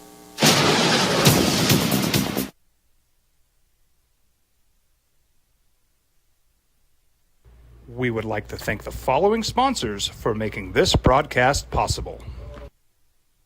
What's going on, Lobo Nation? Ja'Cory Krosky-Mirror here. And I'm Devin Dampier. The Lobo football team is going through some changes, but we're here to stay. We'll put in the work on the field and in the weight room, but we'll need your help off the field. 505 Sports Venture is leading the charge in the NIL space.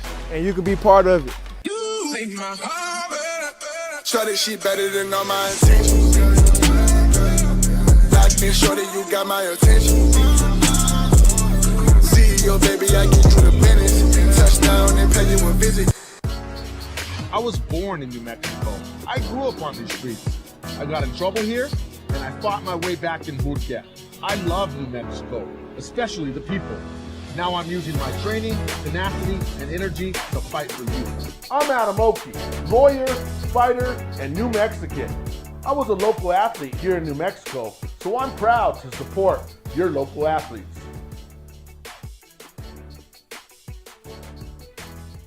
If you're drunk, blasted, intoxicated, rip, plastered, destroyed, bruh. If you're like this, you shouldn't be driving.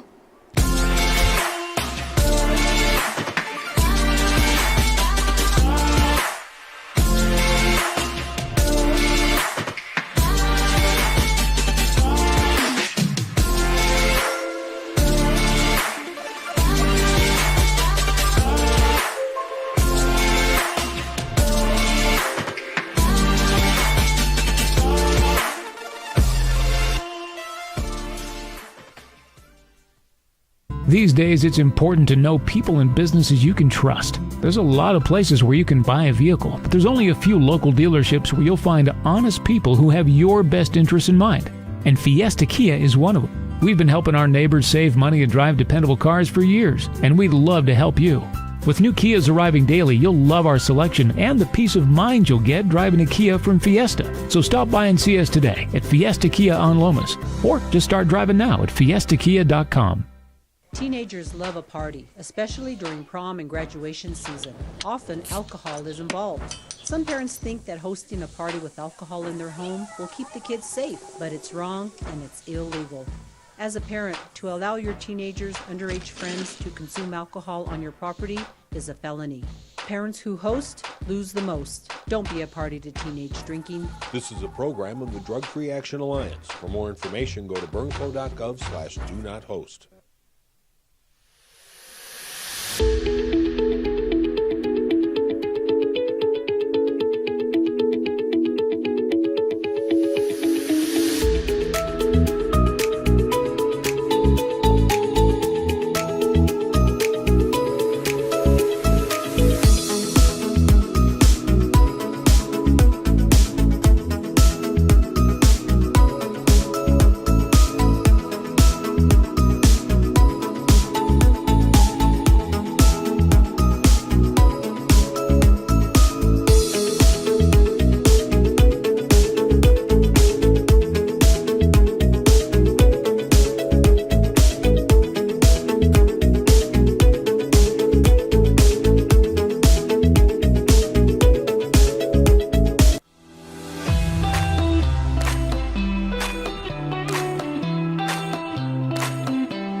Burglary takes place in the United States approximately every 15 seconds. International Protective Service is your answer for commercial and residential security in all of Albuquerque. IPS will work with your monitoring company for fast, reliable response times. You can rest easy knowing you, your family, or your company is watched over by International Protective Service. Call International Protective Service today.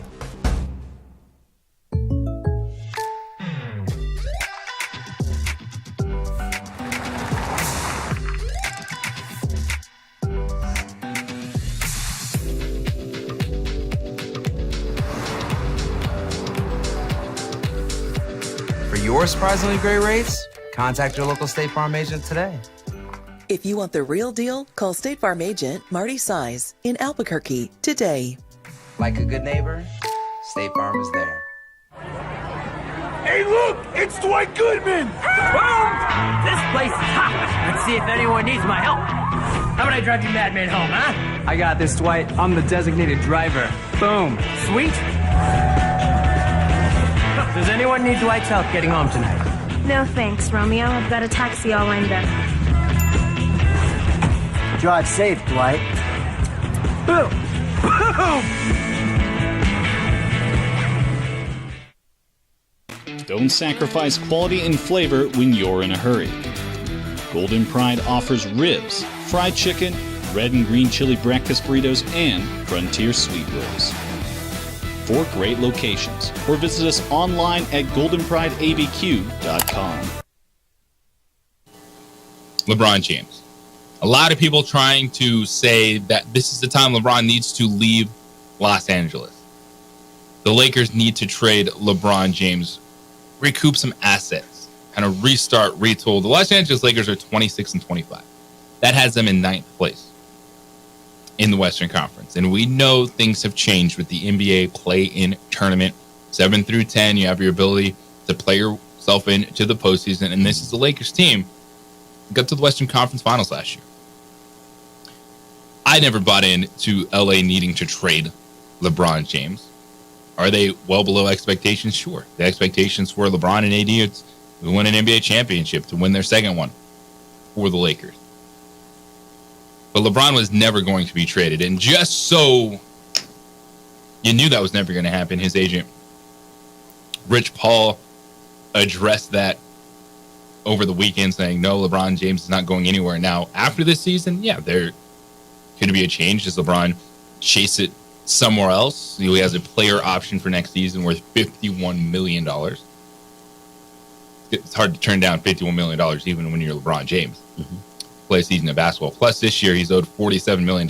So you'd have to have a lot coming back the other way just to match the salaries in that trade to get it done. And I don't think that a team that is acquiring LeBron James, like even at this stage of his career, is it just draft picks? Well, no, it can't be just draft picks. There has to be salary involved. So how many players are you sending to the Lakers to acquire LeBron James? And then so if you're LeBron, are you going to a better basketball team if they have to gut their rotation just to get you? Those are all the things that are behind a trade. It's easy to say, hey, trade player X. Yeah, LeBron, go get traded to the Knicks and the Lakers restart. Isn't that simple? I never felt LeBron James was going anywhere at this trade deadline. It's about everyone else in that locker room looking at all the rotation players. 'Cause I look at the Los Angeles Lakers right now. LeBron and AD out there. Austin Reeves, good number 3 player with those guys. I actually think that their rotation is fine. Jared Vanderbilt, Taurean Prince. He's out now, isn't he, for a while, Vanderbilt? Yeah, so they took that hit, so now they have to address it. But I thought they built a decent rotation around those guys when you're just looking at 3 and D players, which a lot of those teams are, those players were for the Los Angeles Lakers. So it's not LeBron James. He's not going anywhere. He's riding it out in LA. Yeah. Plus, Bronny's there, playing at USC. Right. Bronny's not going to the league next year. If he is, I don't think he's getting drafted, but maybe they have that whole team signs Bronny, so LeBron goes and plays with him for a year. Yeah. Type of deal. LeBron James is never going anywhere. And I think if you're the Lakers, yeah, you're always, the expectations are out the window, but they're fine. Honestly, they are. It's just LeBron's old. Yeah. And people don't like to say that word, but he is old. And the issue with him is that he sits a lot of games. I mean, I don't get the way they puff up the stats. Basketball is different. They puff up the stats, but the guys aren't playing every game. You got fresh legs going out there playing. You're going to have your stats. So I don't get that part, and I don't know if they scale it based on, how many games you play, because these guys are, what do you guys? I keep forgetting that word they use. Load management. Load management. There you go. The load management thing in pro basketball with the players, and I'm sure there's some scientific truth to what they're doing with him as far as how he plays and the stress that it puts on his body.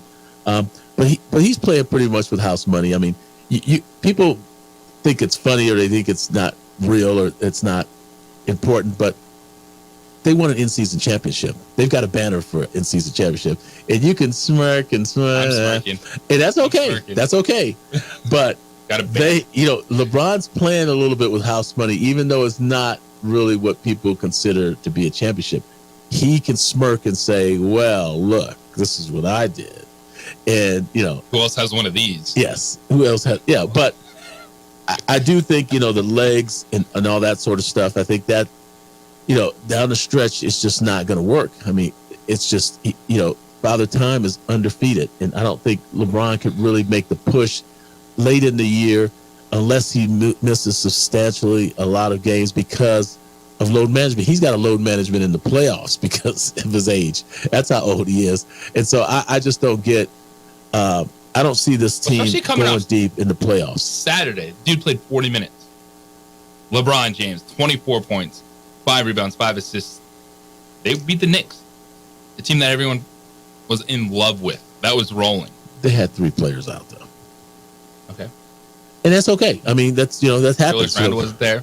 Yeah, got it. And so the Lakers win, and then they beat Boston, and LeBron and AD. LeBron and AD when they're sitting on the sideline. So this is LeBron, smiling, smirking at everybody, going, "Hey, I got an in-season championship too, and I didn't play against Boston and we beat them." So, I mean, so he's playing a little bit with house money. I think he's doing a little pretty. And good. then the Lakers, they're a team that, as constructed, they can get through a play-in tournament.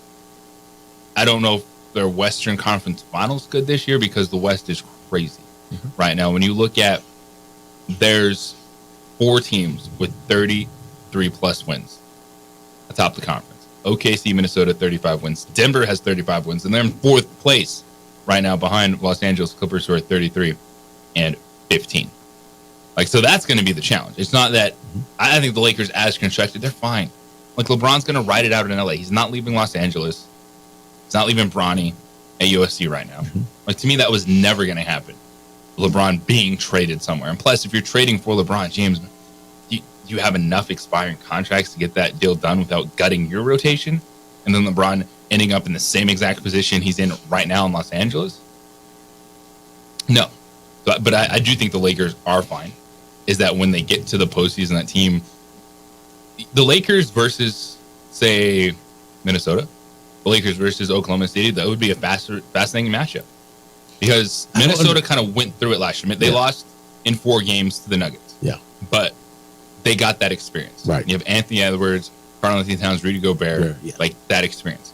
The Oklahoma City Thunder are the team that, are they too young right now? And that I always am fascinated by that conversation of, kind of, it's the whole, learning how to win, needing to go through it. Because if I'm Oklahoma City, I'm thinking, I don't need to learn anything. I want to attack it right now. You're number 1. Well, they learned last year in the Western Conference. They learned last year, and so that's the difference to me. It's not that the Lakers are in trouble and they couldn't win a series. It's that these teams at the top are that much better than they were last year. Right, and that more experienced than they were last year. So.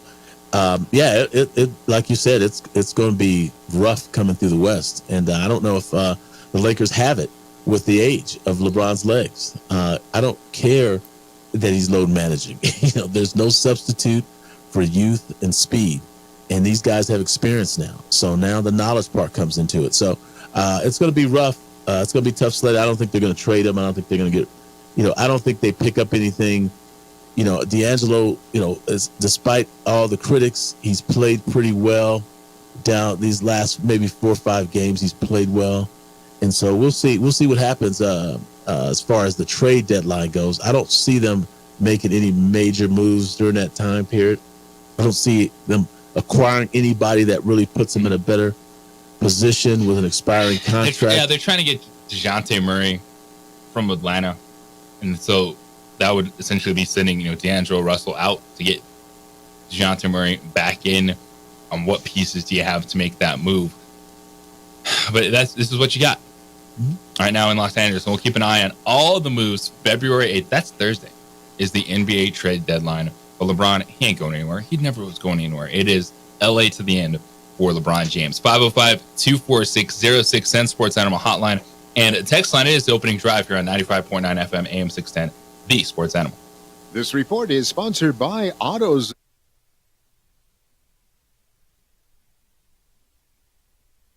We would like to thank the following sponsors for making this broadcast possible.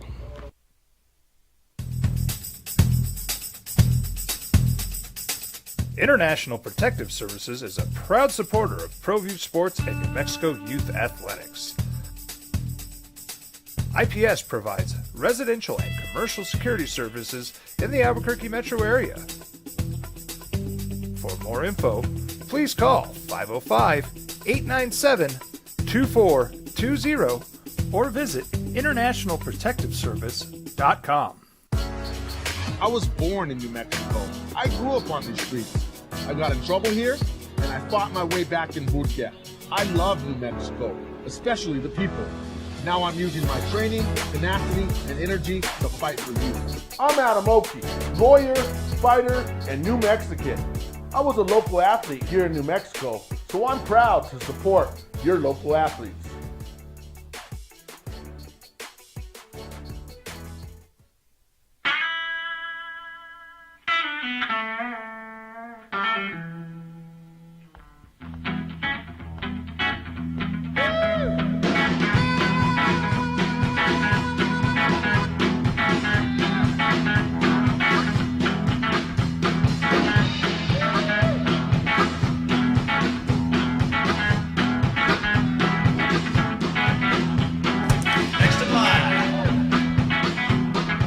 Rudy's is a proud supporter of ProView Networks.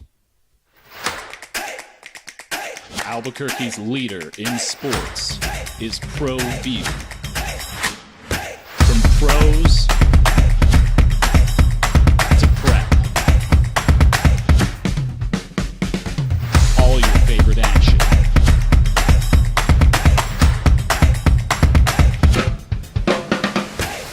All your favorite talk shows.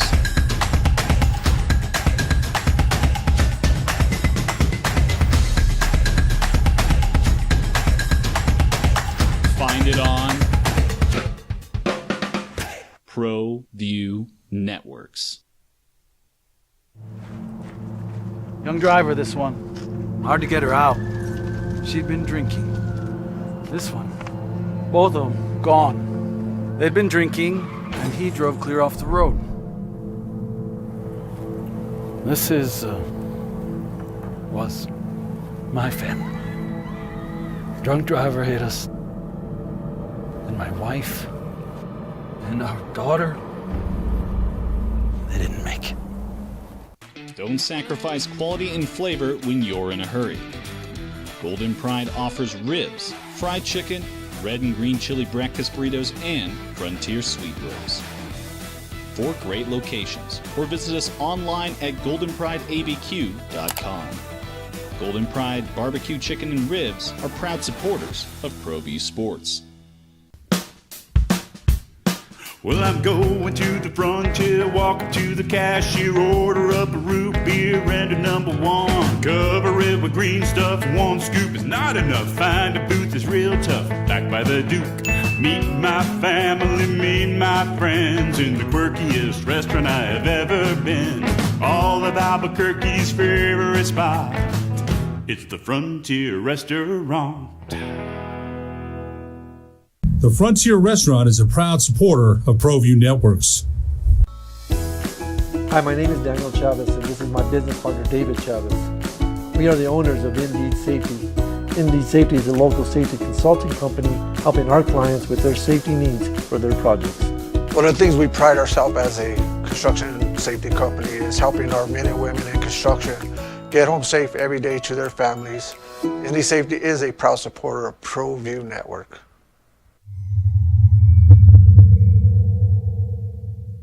What's going on, Lobo Nation? Ja'Cory Krosky-Mirror here. And I'm Devin Dampier. The Lobo football team is going through some changes, but we're here to stay. We'll put in the work on the field and in the weight room, but we'll need your help off the field. 505 Sports Venture is leading the charge in the NIL space, and you can be part of it. Shorty, she better than all my intentions. Locked in, shorty, you got my attention.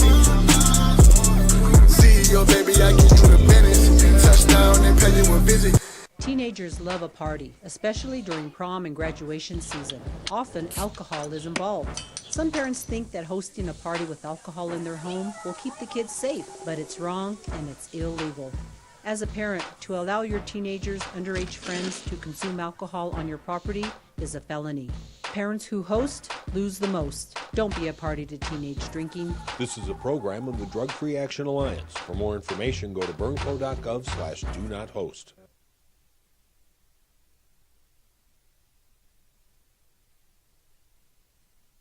We would like to thank the following sponsors for making this broadcast possible.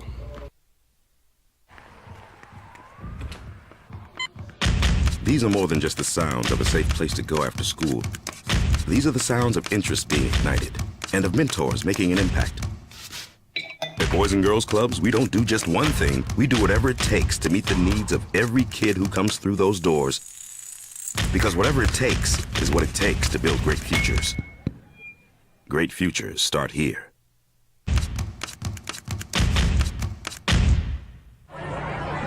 Hey, look! It's Dwight Goodman! Boom! This place is hot. Let's see if anyone needs my help. How about I drive you madman home, huh? I got this, Dwight. I'm the designated driver. Boom. Sweet. Does anyone need Dwight's help getting home tonight?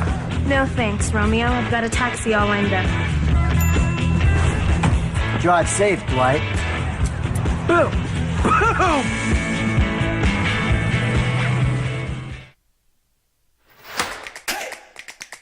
Albuquerque's leader in sports is ProView. From pros to prep, all your favorite action.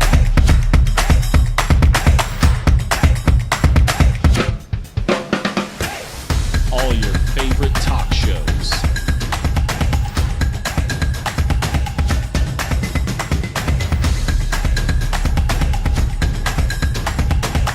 Find it on ProView Networks.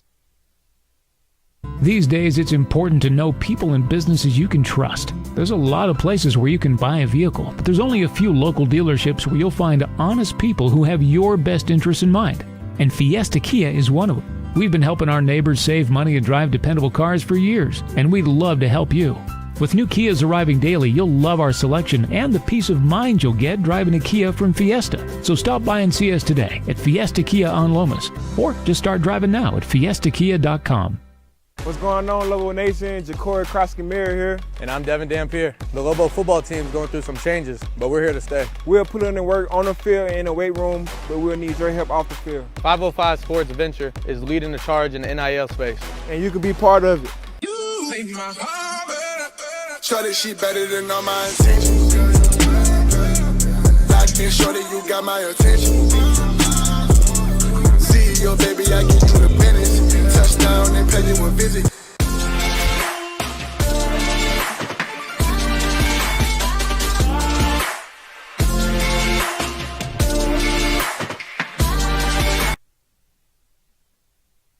Remember, coming up at 9 o'clock, talking Mountain West Hoops, Lobo basketball. And by the way, he is a San Francisco 49ers fan. That's right. We'll talk with him, too, about Brock Purdy and getting ready for this Super Bowl on Sunday. But the tight end, it's not just Travis Kelce, T. Swift. I get that's a big storyline in it. Kelce has been phenomenal. Mm-hmm. You could say that he has been the offensive MVP of the playoffs overall with the way that he has played. Going from a guy that was too old, he's done the knee injury early in the season, it zapped him, and then he just goes out there and makes play after play in the postseason opposite George Kittle. So I think George Kittle is the best tight end in the NFL. Best playmaker is Travis Kelce. Best tight end is George Kittle. And these guys have a ton of respect for each other. And Travis Kelce said, quote, of George Kittle, that he has established himself as the best tight end in football, saying he's the best tight end in the league. He's been playing lights out, playing the best football of his career, and really catapulting that San Fran team through the playoffs. Man, and I couldn't be more proud of him and couldn't be more honored to go up against George in another Super Bowl. Can't say enough things about who he is as a guy, who he is as a family man. Can't say a bad thing about him. So he's propping up George Kittle, kind of fluffing him up before the Super Bowl. But it's such a huge factor in this game because Kittle, why I like him as the best tight end is he's true to the definition of tight end. Lines up on the line, puts dudes on their back. He's not always about having a big reception game. Like Kittle is the kind of guy, you get 3 catches, 6 yards and a touchdown. But he does his job blocking, running routes where, Travis Kelce is the one you look at and he has 10 catches, 100 yards and a touchdown. I love this matchup because they're both so impactful with their offenses in different ways. And I think that's the way it is. I think the best playmaker at the position is Travis Kelce, but the best tight end is George Kittle. Yeah. Well, that's position is really kind of tough to evaluate in a lot of ways because, what they're asked to do and all what that. they're asked to do, yeah, as far as blocking. And so if it's a toss-up, you got to go to the guy with the better girlfriend, which is Travis Kelce, Taylor Swift. And people can, get all in their feelings because all the meatheads don't want to hear about Taylor Swift. And, what's the over-under? Is it 10? How many times she's shown on? Because she's going to be at the Super Bowl. Yes. She's going to make it from her concert in Japan to Las Vegas. Yeah. And then the over-under becomes how many times they mention Taylor Swift. Put it on your sheet. Yeah. But, Kelce, the game to me, and I said this even in the championship games, is going to be predicated on who can run the ball the best. Let's see who's going to be able to run the ball the best. And you talk about Kittle being that tight end who can block, who lines up on the line of scrimmage and can block. Can Kelce do that? That's the challenge. Who's going to be the better blocking in the run game? Who's going to spring that running back? And you favor Kittle. That's why they're favored to win. George Kittle, Christian McCaffrey, Travis Kelce, Isaiah Pacheco. All of these things will continue to break down throughout the week leading up to Super Bowl 58, San Francisco, Kansas City. You can hear that game right here in your home for Super Bowl 58 and the NFL. The Sports Animal coverage starts Sunday at noon. When we come back on the other side, Jeff Grammer, Albuquerque Journal. We're talking hoops. We're talking football. The man, he's in it now. We'll wrap up the first half of Mountain West play, look towards the second half, and so much more. It's the opening drive here on 95.9 FM, AM 610, The Sports Animal.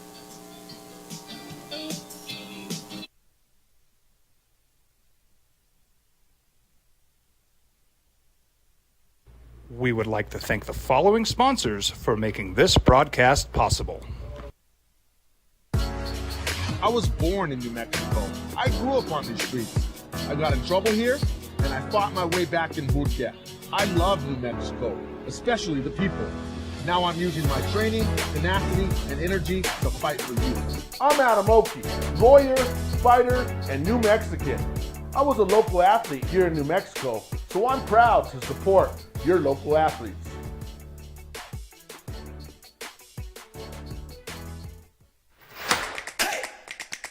Albuquerque's leader in sports is ProView. From pros to prep, all your favorite action.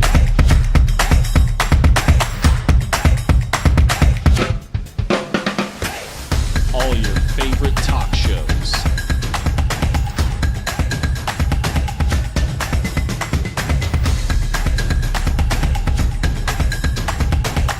Find it on ProView Networks. Teenagers love a party, especially during prom and graduation season. Often, alcohol is involved. Some parents think that hosting a party with alcohol in their home will keep the kids safe, but it's wrong and it's illegal. As a parent, to allow your teenagers' underage friends to consume alcohol on your property is a felony. Parents who host lose the most. Don't be a party to teenage drinking. This is a program of the Drug Free Action Alliance. For more information, go to burnflow.gov/do-not-host. Hey, look! It's Dwight Goodman! This place is hot. Let's see if anyone needs my help. How about I drive you madman home, huh? I got this, Dwight. I'm the designated driver. Boom. Sweet. Does anyone need Dwight's help getting home tonight? No thanks, Romeo. I've got a taxi all lined up. Drive safe, Dwight. Boom. Boom.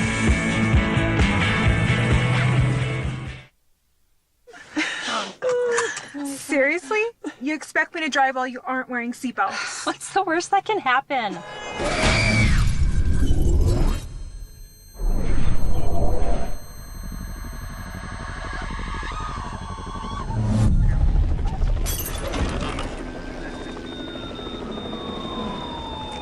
Seriously? Buckle up. Okay. Thank you.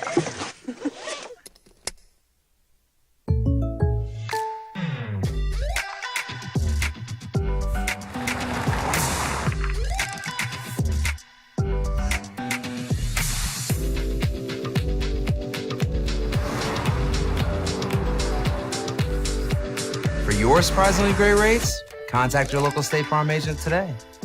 If you want the real deal, call State Farm agent Marty Size in Albuquerque today. Like a good neighbor, State Farm is there. You feel that? Feels a little different. Super Bowl week. February, you know what next month is? March. You know what comes in March? Madness. There's a team around here that hopes to be playing in the NCAA tournament, feeling some of that madness. And man, what a conference race it has been and will continue to be in the Mountain West. What it do? It's the opening drive here on 95.9 FM, AM 610, The Sports Animal. JJ Buck, DCR quarterback Ned James with you this morning. Lobos had the bye in the schedule, but they'll do a little talking this morning, and the men will head off to Laramie, Wyoming to take on the Cowboys tomorrow night. And Laramie has not been an easy place to play. The Lobo men have one of the toughest remaining schedules, but you know what that means? It means there's opportunities to add to that NCAA tournament resume, games that they have to win on the road. Because the Lobos, what they've done to this point is they've given themselves a chance. They're not a lock right now, and that's why it might frustrate some people. You look at all the bracketologists, things in there. Like New Mexico has a 10 seed. How is that possible? Look at their net ranking. Look at the KenPom ranking. Yeah, that's nice. They got to get some quality road wins against tournament caliber opponents to solidify themselves as a team that can get an at-large bid. And still, yes, they can win a Mountain West regular season title. They can win a Mountain West tournament title in Las Vegas. For me, what I look at is I don't want to be having to go to my conference tournament knowing that's the only chance you got.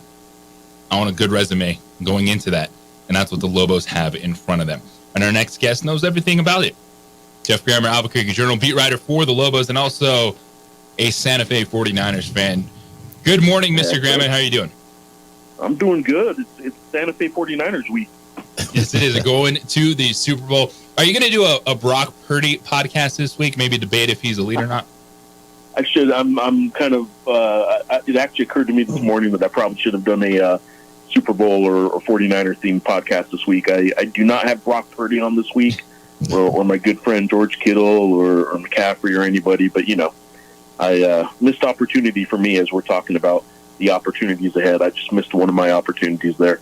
Well, maybe next time for you. But before we get into the Lobos, the Mountain West schedule, and everything, with the San Francisco 49ers, and you're a sports reporter, you're in it, you're writing, you're having all these conversations, and there's narratives that come out, there's cliches that pop up. And for me, it's, when we're talking about Brock Purdy as a quarterback, like, why can't he just be good? Why can't he be a good quarterback in a good system? But the word we always use is elite. Like, you're either elite or you're not, and there's like no in between sometimes when we're talking about quarterback play. How do you feel as a 49ers fan, someone that's followed this team, when you watch Brock Purdy play quarterback? I'm comfortable with him. Like, I'm more comfortable with him than I was probably in playoff time with Jimmy Garoppolo, and that's fine for me. It's a bigger picture question, right? It's how comfortable are you with everyone on your team? The 49ers defense, I'm comfortable with. Less comfortable today than I was a month ago, maybe. But I'm comfortable overall with all the pieces they have right now. I think they're where they're supposed to be.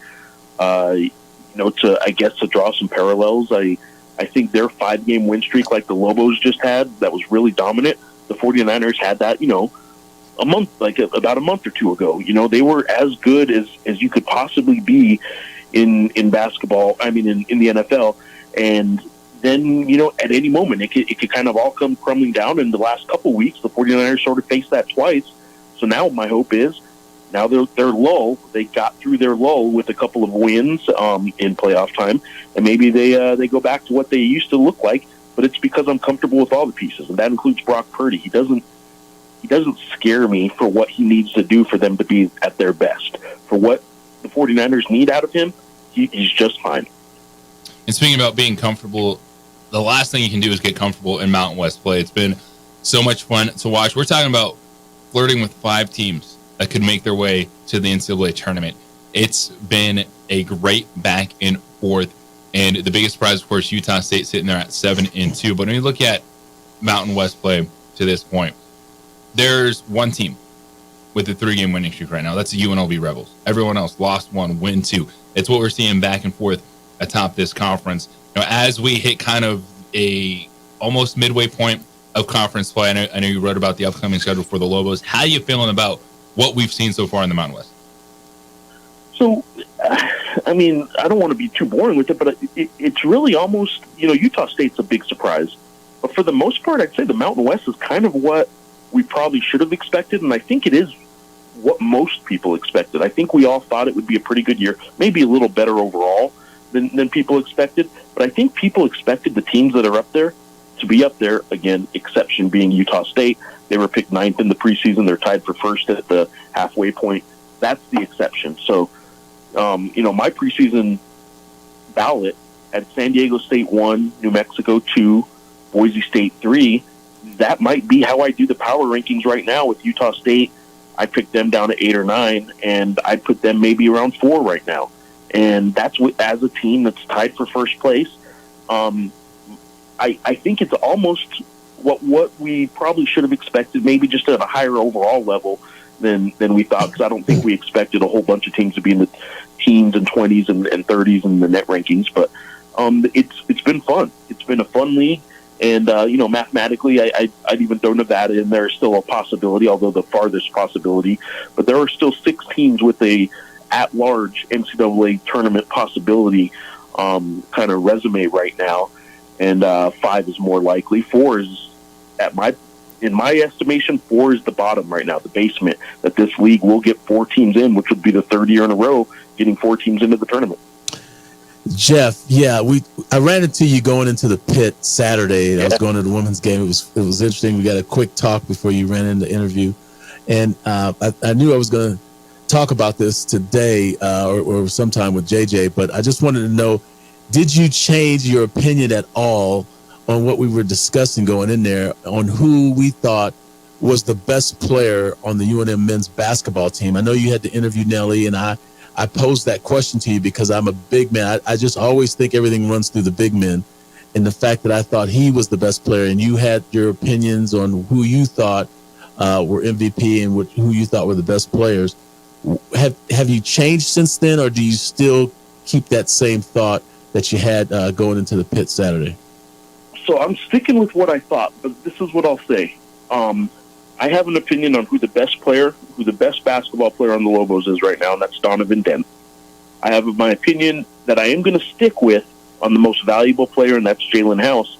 But you're, like I told you Saturday when I saw you, you're not far off at all with Nelly Jr. Joseph being, while I won't say he's the most valuable, because I still think Jalen is a little bit more of a as he goes, they go kind of guy. I would say that Nelly Jr. Joseph is the X factor between this Lobo team getting into the NCAA tournament with ease, if they pick up a road win or two, and not because in this last 9 games I'm talking about, because he is, as you said, when they can go through the post, when they can go through the front court, and as good as JT Toppin has been, he's not exactly the let's feed him in the post kind of guy. He's a lot more of a pick and roll kind of dash at the basket, dive at the basket off the pick kind of guy. I think if they can go offensively to Nelly, and he wants them to, by the way, he would love for them to, and he knows he hasn't been finishing at the rim as well as he can be. I think they are a much, much better team, especially in a league that doesn't exactly have a lot of big men. So he can be the best. I say this with all honesty. He can end up being the best true center in this league. Jaden Ledee and Gray Osabar for Utah State are the two best big men in the league right now. Tyson Degenhart too. But really, those three guys are more power forward than center. Nelly Jr. Joseph can be the best center in my estimation in this league if he just starts finishing a little better at the basket. So I don't think you're too far off to say the value that Nelly Jr. Joseph brings to this Lobo team is pretty huge. Jeff Grammer, Albuquerque Journal, joining us this morning on The Sports Animal. And Jeff, that's one of the things I liked about this year's team is just it feels like the pieces fit together just a little bit better. When you look at Nelly Jr. Joseph, what JT Toppin has become because of what they bring on the defensive end, the athleticism inside, rebounding, shot blocking, what they can do on the perimeter. And now that we've seen it, they got to conference play. They got the backcourt healthy. You're seeing the rotation with Mustafa Amzil stepping up, providing solid minutes. True Washington, like Jamal Baker, like that's the 8. Like that's what Rich Pitino is going to roll with. Those are who's going to get to play in the biggest games. Now that we've seen the sample size of them together, what do you think about how the rotation and the players are settling into their roles? I think it's been good. Look, until the Boise State game last Wednesday, we hadn't seen what I know. I still get a lot of comments via social media or just talking to people around the program. Sometimes emails. I still get a lot of emails. I know newspapers are still of the demographic where people do a lot of emails and stuff like that.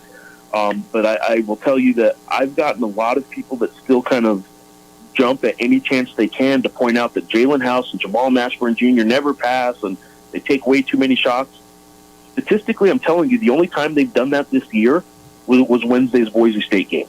I think people give them a hard time based on reputation maybe or based on preconceived kind of opinions of those two.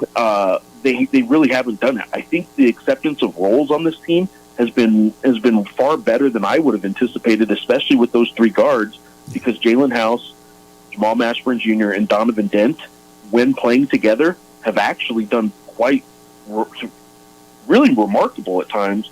That they were so dominant with all three of those guys stepping up at different times and nobody really backing off. You got three guys that averaging 15 points a game, and you're not going to see that anywhere else in the league where you got three guys averaging 15 points a game. So I think the three guards have accepted roles. I think it's pretty interesting to see that the chemistry on this team is as good as it is, considering it's so many new faces and new players.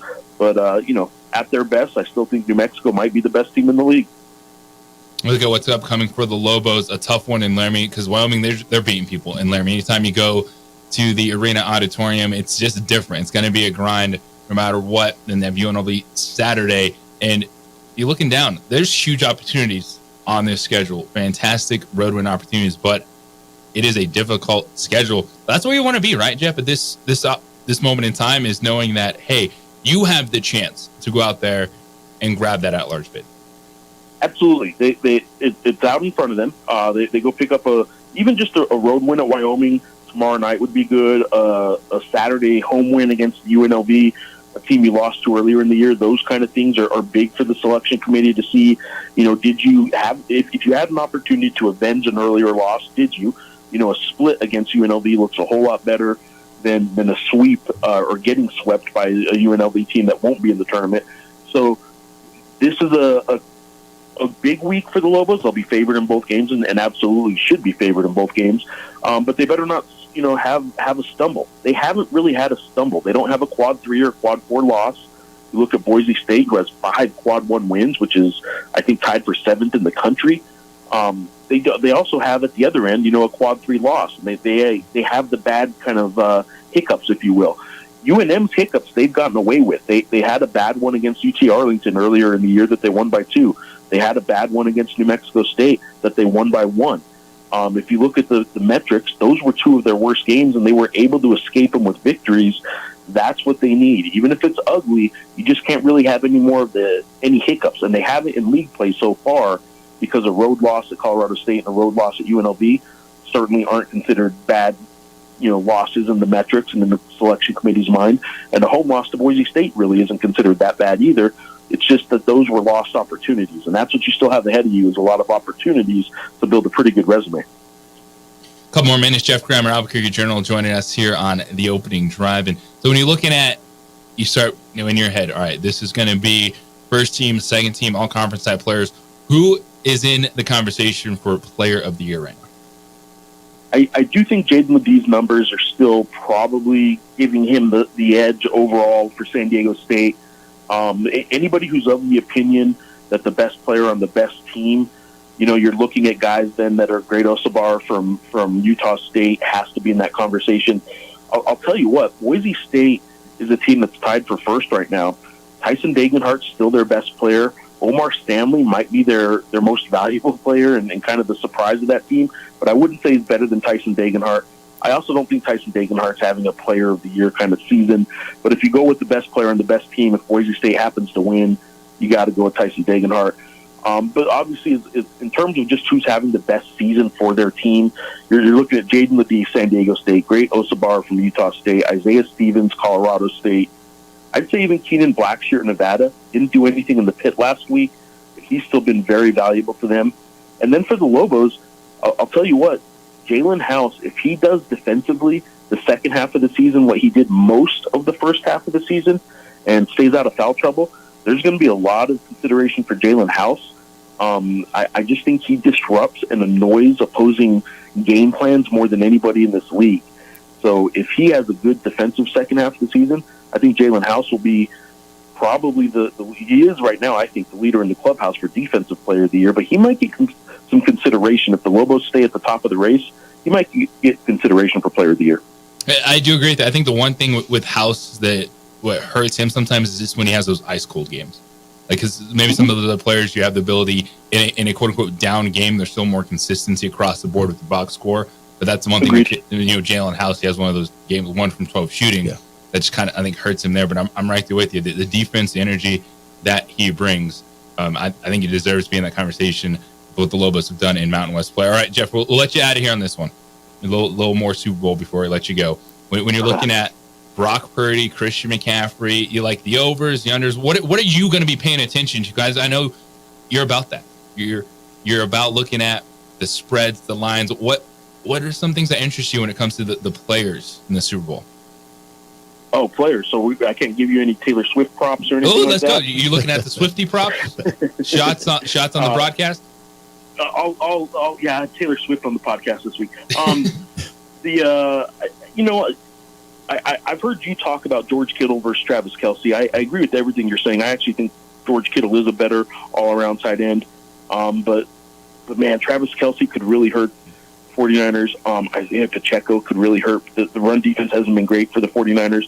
So I want to watch a prop like that because I think if they can keep a run game prop, if the 49ers keep a run game prop at the under, again, the Chiefs and any kind of run game prop, I think the 49ers have a really good chance. I know Patrick Mahomes can sling it, as they say, but I'll take my chances if they actually hold the Kansas City Chiefs run game in check. I'll look at those kind of props. Love that. All right. Jeff Grammer, always appreciate it, man. Enjoy the time talking with you. I know you got your podcast. You're a very busy man getting ready to go to Laramie. Enjoy the trip, man. Thanks. Appreciate it. Thanks, guys. Jeff Grammer, Albuquerque Journal, join us on the Sports Animal. That is interesting when you look at what he's talking about. Isaiah Pacheco, huge factor. The reception total for Travis Kelce. Ooh, cannot wait. It's opening drive here on 95.9 FM, AM 610, the Sports Animal. The Jim Rome Show.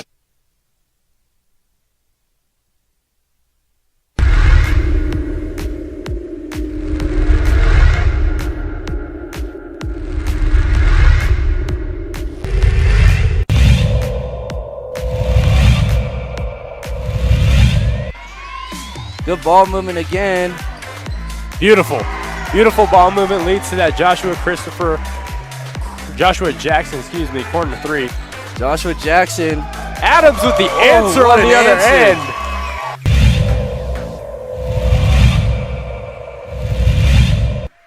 Long 3, Green.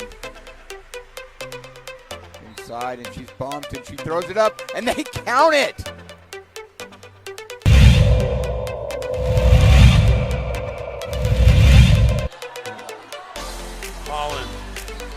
Goes right past him. Now steps back. Nothing but nylon on a 3 from Jalen Holland.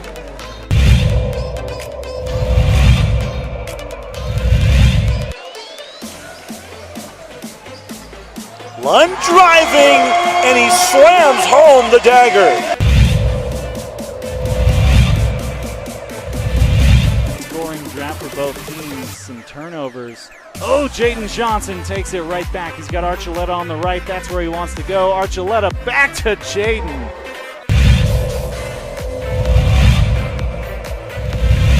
That's a good move. Looked like he had a lane. Brown, deep 3. Bang! What?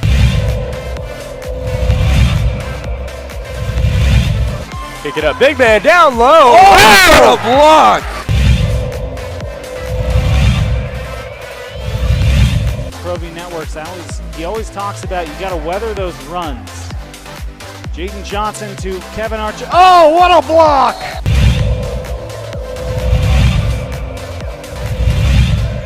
Time to get serious, Steve. Poked away by Steverson. Get out your cameras. Hammer time for Daniel Steverson on the steal and the dunk.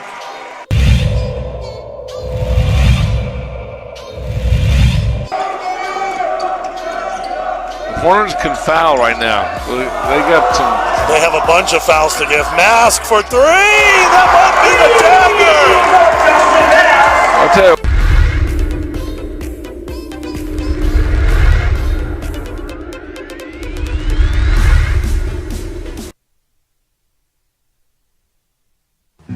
I'm going out, Grandma. When are you coming home? I'll be home late. Don't wait up, okay? Be careful, mijito. Love you, Grandma. Mijito, he's a good man. Sometimes he just makes bad decisions.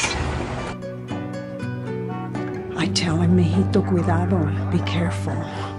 You might hurt someone. He doesn't listen. I tell you to stop, okay? Hello. It's me. Hi, mijo, where are you? Dale was drinking and driving.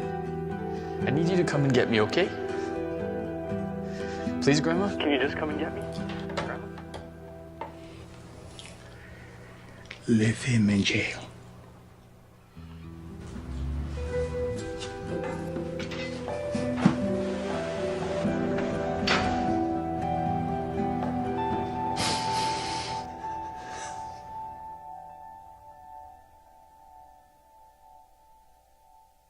If you're drunk, blasted, intoxicated, rip, plastered, destroyed, bruh. If you're like this, you shouldn't be driving. Albuquerque's leader in sports is Pro V. From pros to prep. All your favorite action.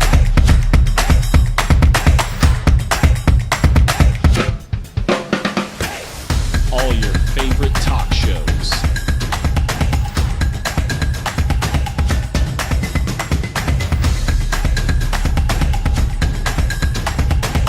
Find it on ProView Networks.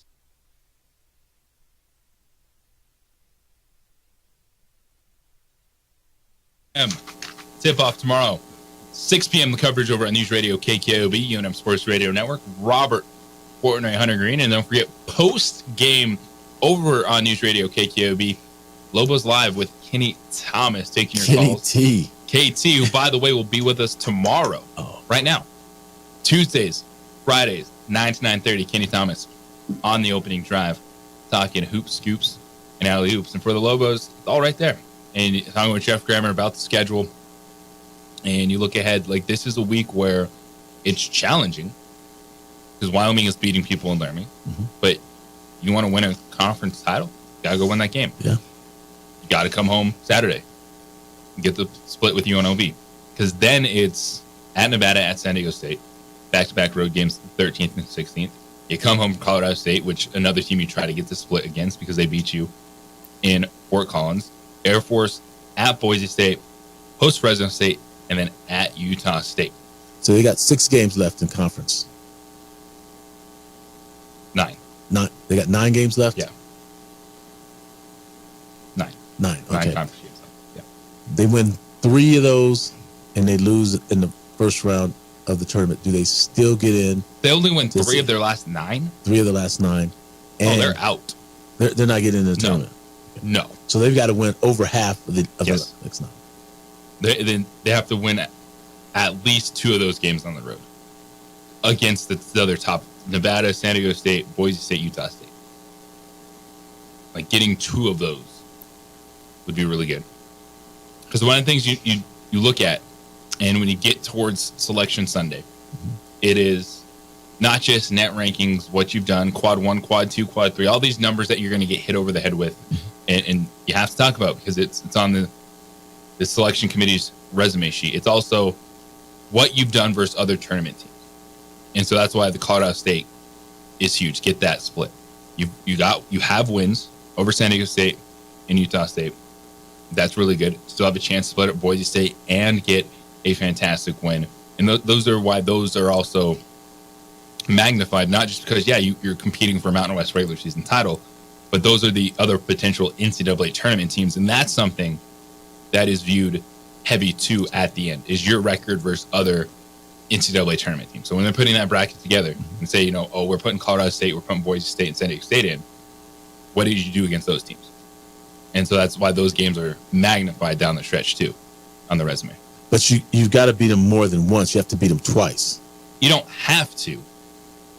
But, if you get to sweep with the Aztecs, you get to sweep with Nevada, you got to sweep plus a road one. Okay. The split. I got you. So that's what I was probably thinking. You don't have to beat 2 sweeps on the road.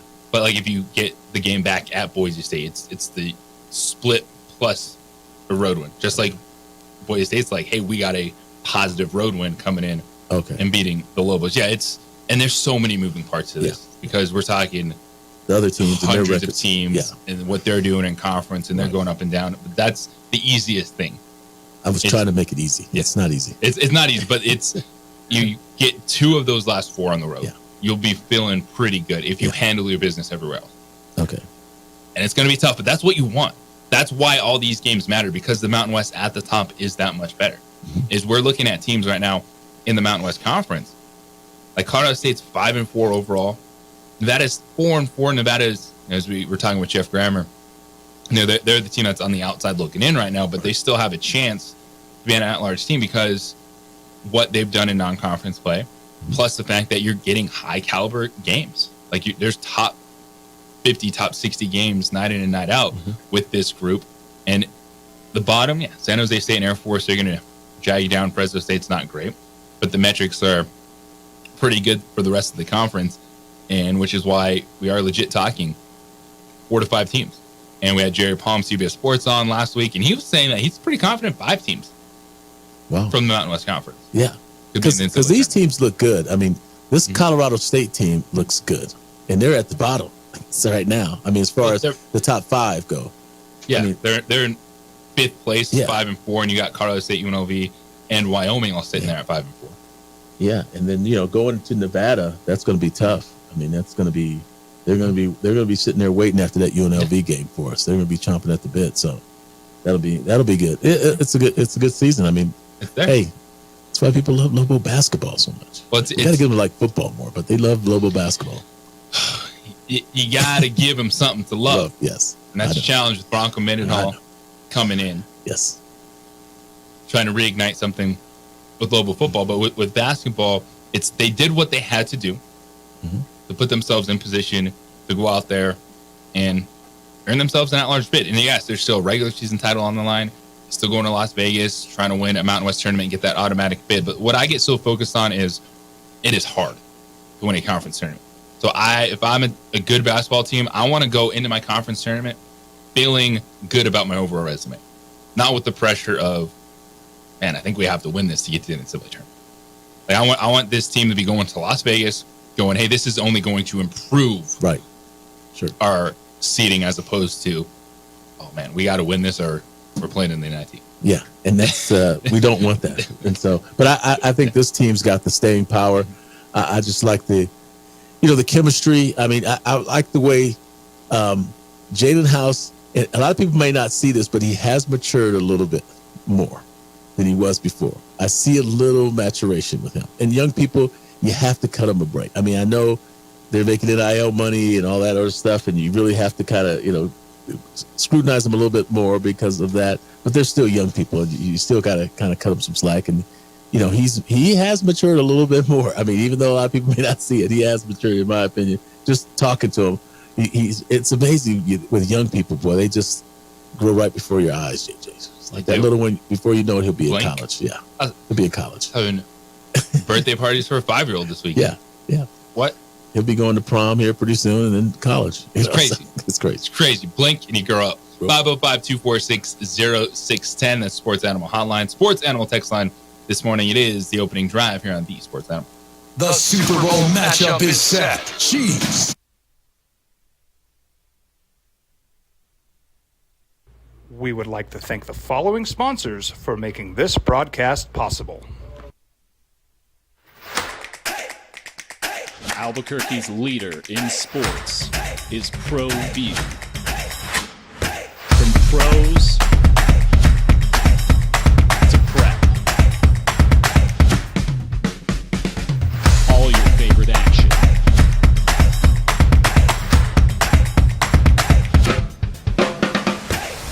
All your favorite talk shows.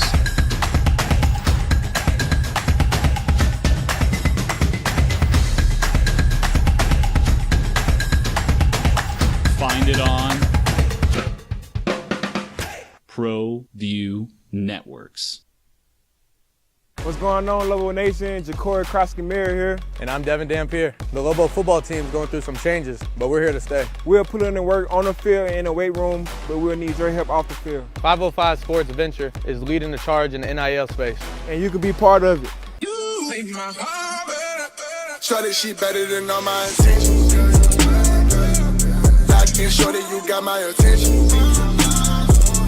See your baby, I get you the business. Touchdown and pay you a visit.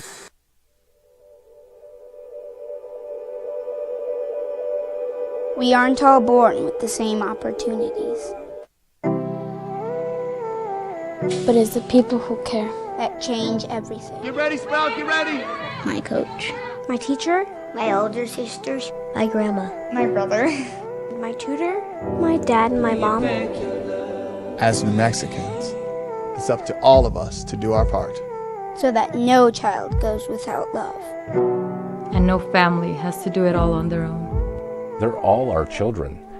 Every single person is called to make a difference in the life of a child. It's up to all of us to do our part. To pull together. Pull together. Pull together. To make New Mexico the best place to be a kid.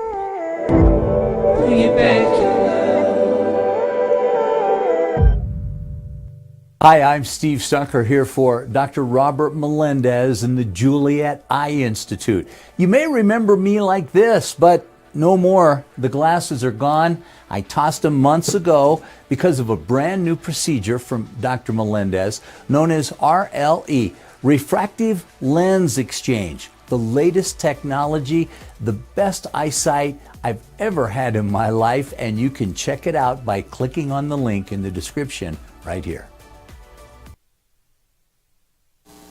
You played on the turf when it was turf, like hey, concrete. There's cement. Yeah. And here's a green thing, a you put carpet, over, yeah. and go play football. Yes, in Nebraska. I just remember bouncing off of it and yelling at the official saying, "Who hit me with a baseball bat?" And I'm saying, "Trainers, can you come get him?" Someone hit me with a bat on somebody the field. hit me with a bat. There's 76,000 people in the stands, but somebody came and hit me with a baseball bat. So we've had that conversation, and the studies have been out there. Turf versus grass. What does the NFL have to do? It's going to be interesting to watch what happens 2 years from now. Because what is 2 years from now? World Cup. In 2026, the World Cup is coming to the United States. They're playing games in the U.S., in Canada, in Mexico. And they're playing these games in NFL Stadium. And what these NFL stadiums are going to do is put grass in. Mm-hmm. So they can't do that for the NFL. But they could do it. The World Cup money comes to town, and they're putting grass in these stadiums. So we're talking MetLife, AT&T Stadium, Mercedes-Benz, SoFi Stadium. All will have, quote, high-quality grass pitches in place of the artificial turf that is used in those stadiums for NFL games. It's amazing what they can do. Technology, science. So it was announced that MetLife Stadium, which is home of the Giants and Jets, that will host the World Cup final in 2026. So that will be at MetLife Stadium. And it's going to be grass. And this is the same turf that was just Aaron Rodgers pop his Achilles on. Have that conversation all year long.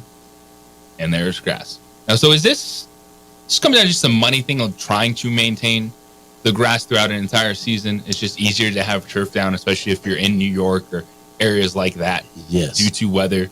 And venues and different events that they have inside that particular stadium in the Meadowlands. Now, and that's the thing that's going to fascinate me, because they're going to have other events in those stadiums before the World Cup comes there for that final game. And so what do you do? Because you got to have grounds crew. You've got to have a sophisticated grounds crew to keep the grass the way you're not doing anything on that grass until World Cup. I don't think so, because the Meadowlands, it's New York. There's not a whole lot of large spaces to hold lots of people to make money. So I'm sure leading up to that World Cup final game, there are going to be events in that stadium. And so there is the rub. That's the rub. And so now you're putting grass in there, and you're going to have other events that are going to be in there. Or do you cancel all events leading up to the World Cup final? Are you in a position in New York to do that? So those are kind of some of the things. Even in all the other places, Atlanta, not so much Mercedes, but SoFi. That may be because California's got a lot of land space, so Los Angeles, though. But those are the things you fight, because that's why they built these places, because they were anticipating the revenue coming in from the other events as well. So we'll see. We'll see that. I think the Meadowlands is tricky because of weather. You got to get that turf down. You got to get it, manicured, and you got to have. So that's it. So you're looking at World Cup summer. And it's a summer tournament. June, July, you're playing all these games. And so I'm interested to see the reaction from, say, like the NFL Players Association. Just seeing the grass go down and all the work that they put in for the World Cup. And then immediately, bye-bye goes that grass, and back comes the turf just in time for the NFL season. Are those players going to be like, can't you just keep that down? What are we doing here? Because, that's training camp time. World Cup time is training camp time. So they're having training camp somewhere else, and then they're coming back into that stadium. And they're having practices in that stadium. And so that's where I'm thinking, it's just the whole grounds crew thing that they have to get going in order to make sure they have that field maintained before the World Cup gets here. It's a little far off, 2026. That was announced over the weekend, where they're going to hold the finals. In fact, the NFL stadiums are hosting these games, and these games are going to be played on grass. The World Cup is being played on grass, and I'm just really interested to see how the NFL reacts, because that's the big talking point of playing on grass versus turf. Players, how they feel about it, what they want to play on, and they're going to be seeing grass in the stadiums. And you wouldn't think that the owners would be that bound up to keep turf, because you don't have to maintain it as I don't know, it's not as expensive to maintain as it would be to maintain a grass field. But that's coming. You've got to have the maintenance. You've got to have a grounds crew. And I just remember being in when we have a grass field in Tennessee. And there's several guys that's their full-time job, is to make sure the field is maintained. And so what is it? So let's say, because a lot of these outdoor stadiums, like in North, Midwest, that go grass or turf, right? Like Buffalo's turf, I think that makes sense. But what is the difference? So when you get to one of those games late in the season, they call it the frozen tundra. Right. Does it feel like grass at that point in time? No, it doesn't. Yeah, so that's... But it still gives. It still gives. And so that's players still, would rather play on that than to play on. But, aesthetically, and to grow grass You have to, be able to maintain it. Then when the weather gets bad, tears it up, restart all over again. You're playing on, these, they don't know which type of grass you should use. It's all the science of grass. And so there's a lot that goes into it. And a lot of owners say, I don't want to have to deal with all that. Just give me the turf. Just give me the field turf. And so that's why you have the field turf. That's why you have the field turf. And you can get fined by the league if your grass is not up to par. If your field is not. You see that in Pittsburgh all the time. Like they, with the Steelers, in Pitt playing on that field, and it feels like it always once a year or something. There's something with the Steelers and having to resod in their field. So I understand the challenges, but I know that is a big talking point in NFL and the players, turf versus grass. So when they see grass put in these stadiums, just rule the World Cup, and then World Cup ends, it's gone. And they're putting that turf back down, like, welcome to the NFL season. Yeah. Let's go.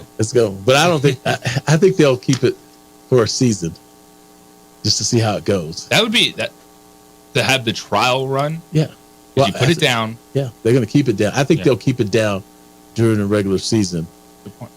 The problem is when you get to winter. Yeah. November. Can your grounds crew keep it manageable if there's other events that come on that field? Interesting.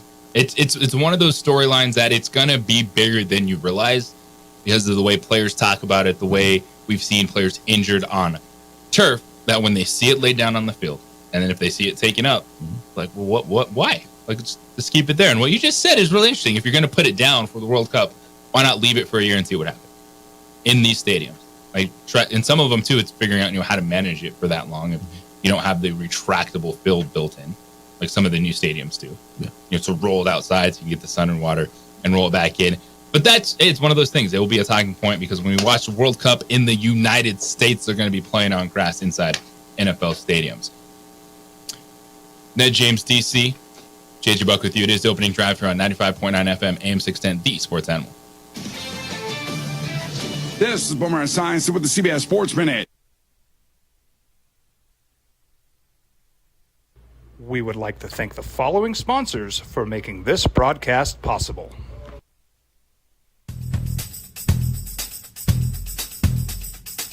International Protective Services is a proud supporter of ProView Sports and New Mexico Youth Athletics.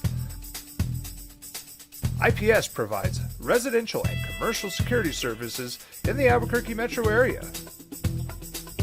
For more info, please call 505-897-2420 or visit internationalprotectiveservice.com. Hi, my name is Daniel Chavez, and this is my business partner, David Chavez. We are the owners of Indeed Safety. Indeed Safety is a local safety consulting company helping our clients with their safety needs for their projects.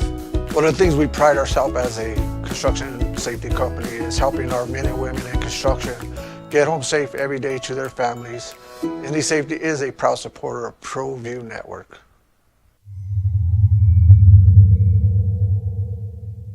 Hi, I'm Steve Stunker here for Dr. Robert Melendez and the Juliet Eye Institute.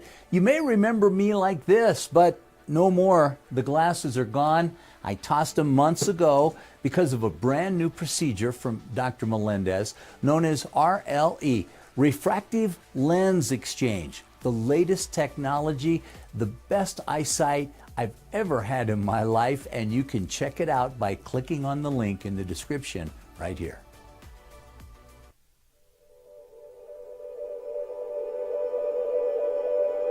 We aren't all born with the same opportunities. But it's the people who care that change everything. Get ready, Sprout, get ready! My coach. My teacher. My older sisters. My grandma. My brother. My tutor. My dad and my mom. As New Mexicans, it's up to all of us to do our part. So that no child goes without love. And no family has to do it all on their own. They're all our children.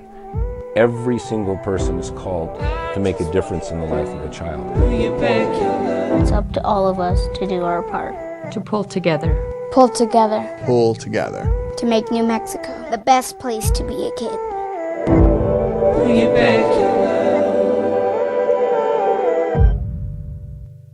If you're drunk, blasted, intoxicated, rip, plastered, taint, destroyed, bruh. If you're like this, you shouldn't be driving. Young driver, this one. Hard to get her out. She'd been drinking. This one. Both of them gone. They'd been drinking, and he drove clear off the road. This was my family. Drunk driver hit us. And my wife and our daughter, they didn't make it. Don't sacrifice quality and flavor when you're in a hurry. Golden Pride offers ribs, fried chicken, red and green chili breakfast burritos, and Frontier sweet rolls. 4 great locations, or visit us online at goldenprideabq.com. Golden Pride Barbecue Chicken and Ribs are proud supporters of ProView Sports. What's going on, Lobo Nation? Ja'Cory Krosky-Meyer here. And I'm Devin Dampier. The Lobo football team is going through some changes, but we're here to stay. We'll put in the work on the field and in the weight room, but we'll need your help off the field. 505 Sports Venture is leading the charge in the NIL space. And you can be part of it. Shorty, she better than all my intentions. Locked in, shorty, you got my attention. See your baby, I get you the business. Touchdown and pay you a visit. Steve Belichick. Is he bringing the other brother? I think that he's bringing the other brother. He probably has to drag him around. Yeah. Because now we have to do with brothers. Yes. drag him around wherever you go. Yeah. So Steve Belichick, the new DC at the University of Washington, maybe some analyst work in there for Bill. Yeah. Bill's a in. football guy. Any story you hear, anybody talks about Bill Belichick, like that's what he does. Mm-hmm. Like, so he's going to be working on football, regardless of being a head coach. Maybe bounce around a little bit more. You know what? Bill Belichick, Nick Saban, why don't they start a podcast? Yes, they need a podcast. It's like a perfect opportunity. Yeah. What are those two guys going to do? That's the thing. That would be it. Start a podcast. The Nick and Bill podcast would be it would be the biggest thing out there. Yes, it would. It might be number 2 behind Travis and Jason Kelsey, because they're kind of running the game right now with the podcast. Yeah. Because you are not allowed to work in media if you don't have a podcast. I have a podcast about it. They share a rundown. You can check it out. Go to sportsanimalabq.com. The episodes are right there. Listen to my takes on Lobo athletics, a little more insider view. I'm able to put on my Lobo hat there, and of course, being on the road with the team, sure, home and away, traveling, just getting yourself different looks there. So yeah, I have a podcast. Yeah, DC's going to have a podcast soon. You're going to have to get a podcast at some point, Ned, just to survive. You tell me that. In this world. My nephews tell me that yearly. They tell me, Ned, look, how come you don't have a podcast? What's a podcast? I'm like, what's a podcast? Like, yeah, the Talking Grammar podcast. Snap Face. Oh, I'm still the Snap Face guy. That's probably why I like Bill Belichick so much. Snap Face. That would be it. Snap Face. The Nick Saban, Bill Belichick Snap Face podcast. Yes. Right now. They should patent that name. They should do that right now. Yeah. I'd listen to that. I would too. I would be all about that. But yeah, if you do not have a podcast, you cannot survive. Yeah. In media right now. God, I can't imagine Bill doing a podcast. There's no way. There's no like way. If he's sitting there in front of like the webcam. Or is this thing on? Yeah. What the heck's going on? Is this thing on? Testing. It's like turned, and then there's no one there to tell him like put it back on his face. Like that would be great. Hey, you gotta go to the bathroom. Old guys gotta go to the bathroom a lot too. Can we pause this? Let's just pause. Yeah. How do you pause? Call timeout on this. Yeah, but that's what it has to be. They got to do something. Yeah. Those guys are so good. Nick Saban and Bill Belichick. What do you do? What do you do? That should be the name of the podcast. What do you do? Yeah. Yeah. Football. Just interview people about their regular lives. So what do you do? I'm a plumber. Oh, you're a plumber? What does a plumber do during the course of a day? They're 8 to 5? That's neat. All right. Oh, okay, so you're retired and you go to Starbucks and you hang out with your buddies. How is that? What do you guys talk about? That would actually be great. Like Nick Saban and Bill Belichick just learning how to live life. Yes. Now that would be a good football. Yes. Outside because it's hard. It's hard when you've been in football. You have to deal with regular people. How do you deal with regular people, Bill? Now you have to comment. You have to say, hello, good morning, how are you? Yeah. Can you hear Bill Belichick saying good morning to somebody? Walking into a Starbucks. Say it, good morning. Can you imagine him saying good morning? Good morning. I wonder. I can't imagine to Bill a point. Belichick Does saying anyone good even say good morning to Bill? Like you're like walking into the facility, you just see him. Do you just like keep your head down, and kind of stay on the opposite side? That would get rotation on SportsCenter 24 hours. If Bill Belichick walked in and said good morning to someone, that would get rotation on SportsCenter. Actually, it gets like this is SportsCenter spot. Like having Bill Belichick be like a greeter, yes, at the door in the morning, the receptionist, yeah, just coming in. Like, oh, what are you? Oh, there's Bill. How you doing? How you been? Morning, Bill the greeter. Yeah, morning, morning. Because that is 24 years in New England, plus all the other years of football. The 35 years of football. The other 72-year-old Bill Belichick just like, no one wants to hire me now. What am I supposed to do? What did you do? You got stuck working with us. What did I do? I'm trying to think. Once I stopped coaching, I worked I worked like a social worker. Like I did a social worker job, like as a juvenile counselor. I liked but I still didn't get out of football because I made them all play football. I made them all try to play football. So we had like a little football team. You needed to get back on like track. Gridiron Let's get game. you playing football. Yeah. Like the Rocks gridiron game. So I did make them play football. Good. And I called it. You know what I had to call it though? This is the ingenuity on my part. Because you couldn't play tackle, so you had to call it rough touch. You can't call it touch, because if someone gets touched hard, someone's getting punched.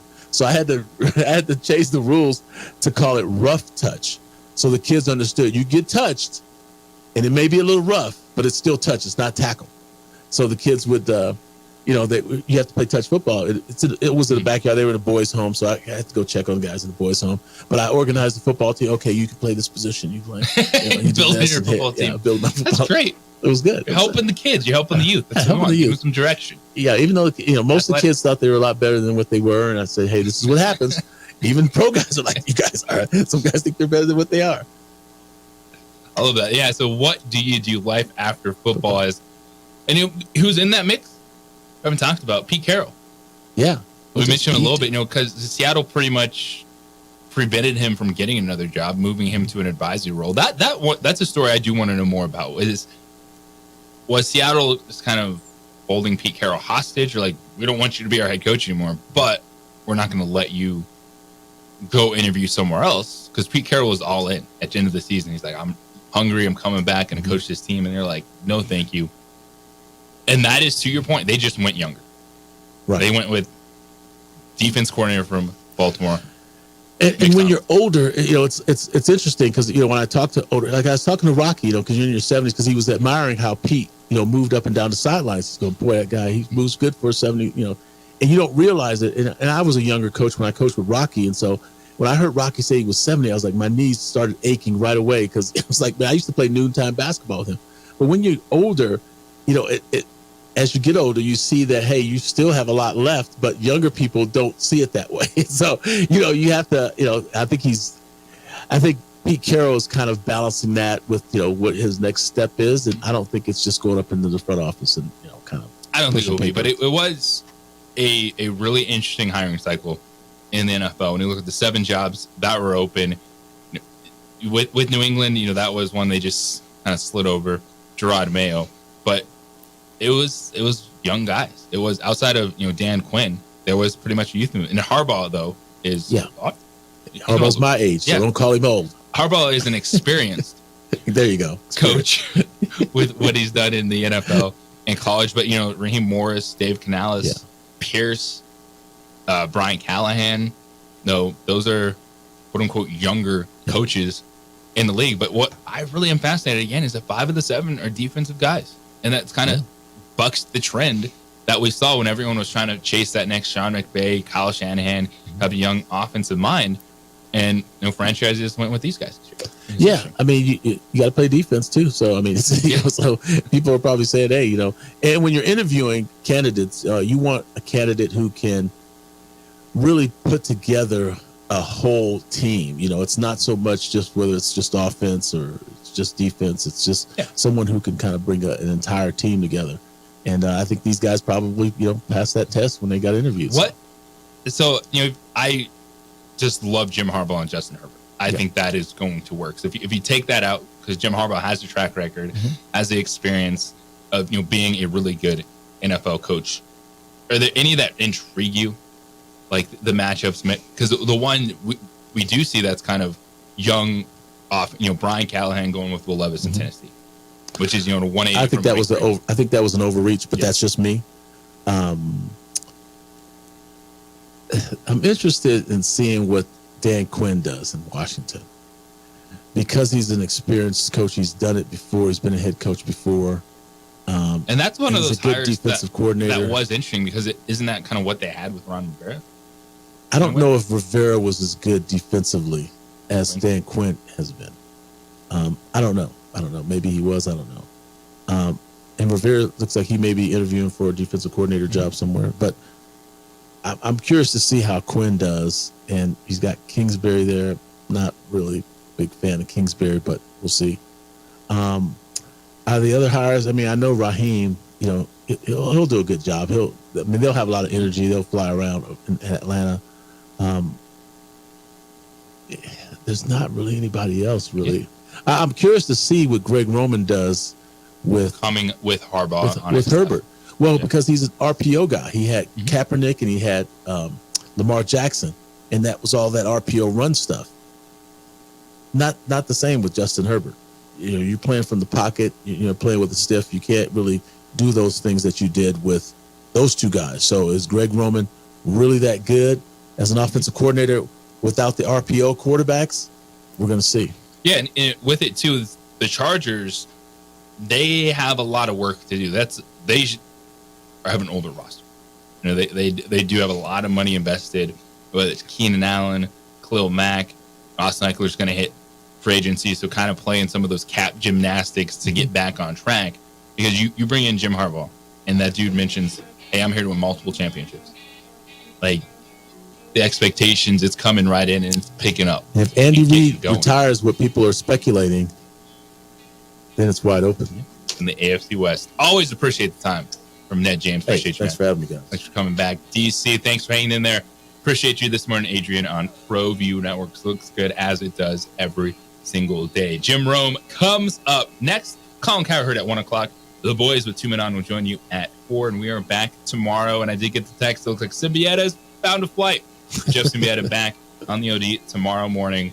Everybody, Meta World Peace and Love. Have a great Monday.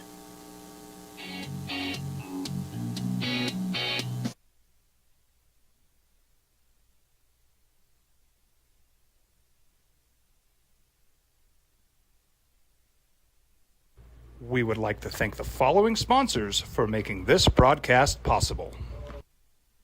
Hi, I'm Steve Stunker here for Dr. Robert Melendez and the Juliet Eye Institute. You may remember me like this, but no more. The glasses are gone. I tossed them months ago because of a brand new procedure from Dr. Melendez known as RLE, Refractive Lens Exchange. The latest technology, the best eyesight I've ever had in my life, and you can check it out by clicking on the link in the description right here.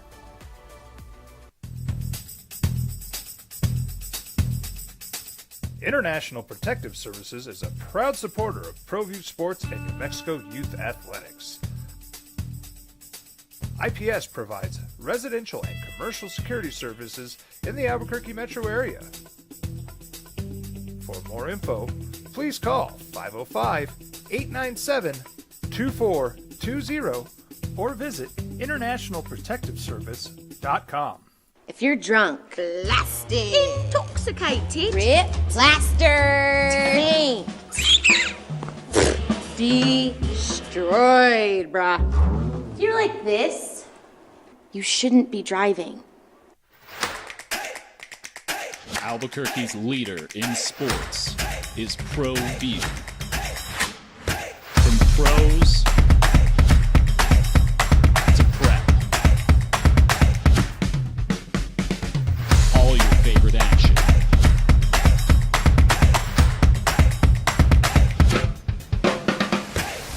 All your favorite talk shows.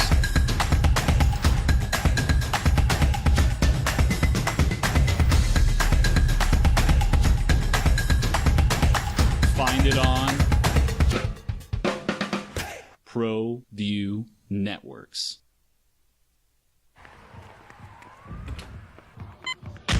These are more than just the sounds of a safe place to go after school.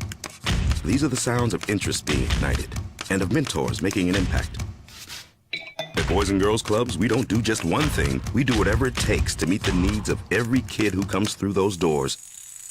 Because whatever it takes is what it takes to build great futures. Great futures start here.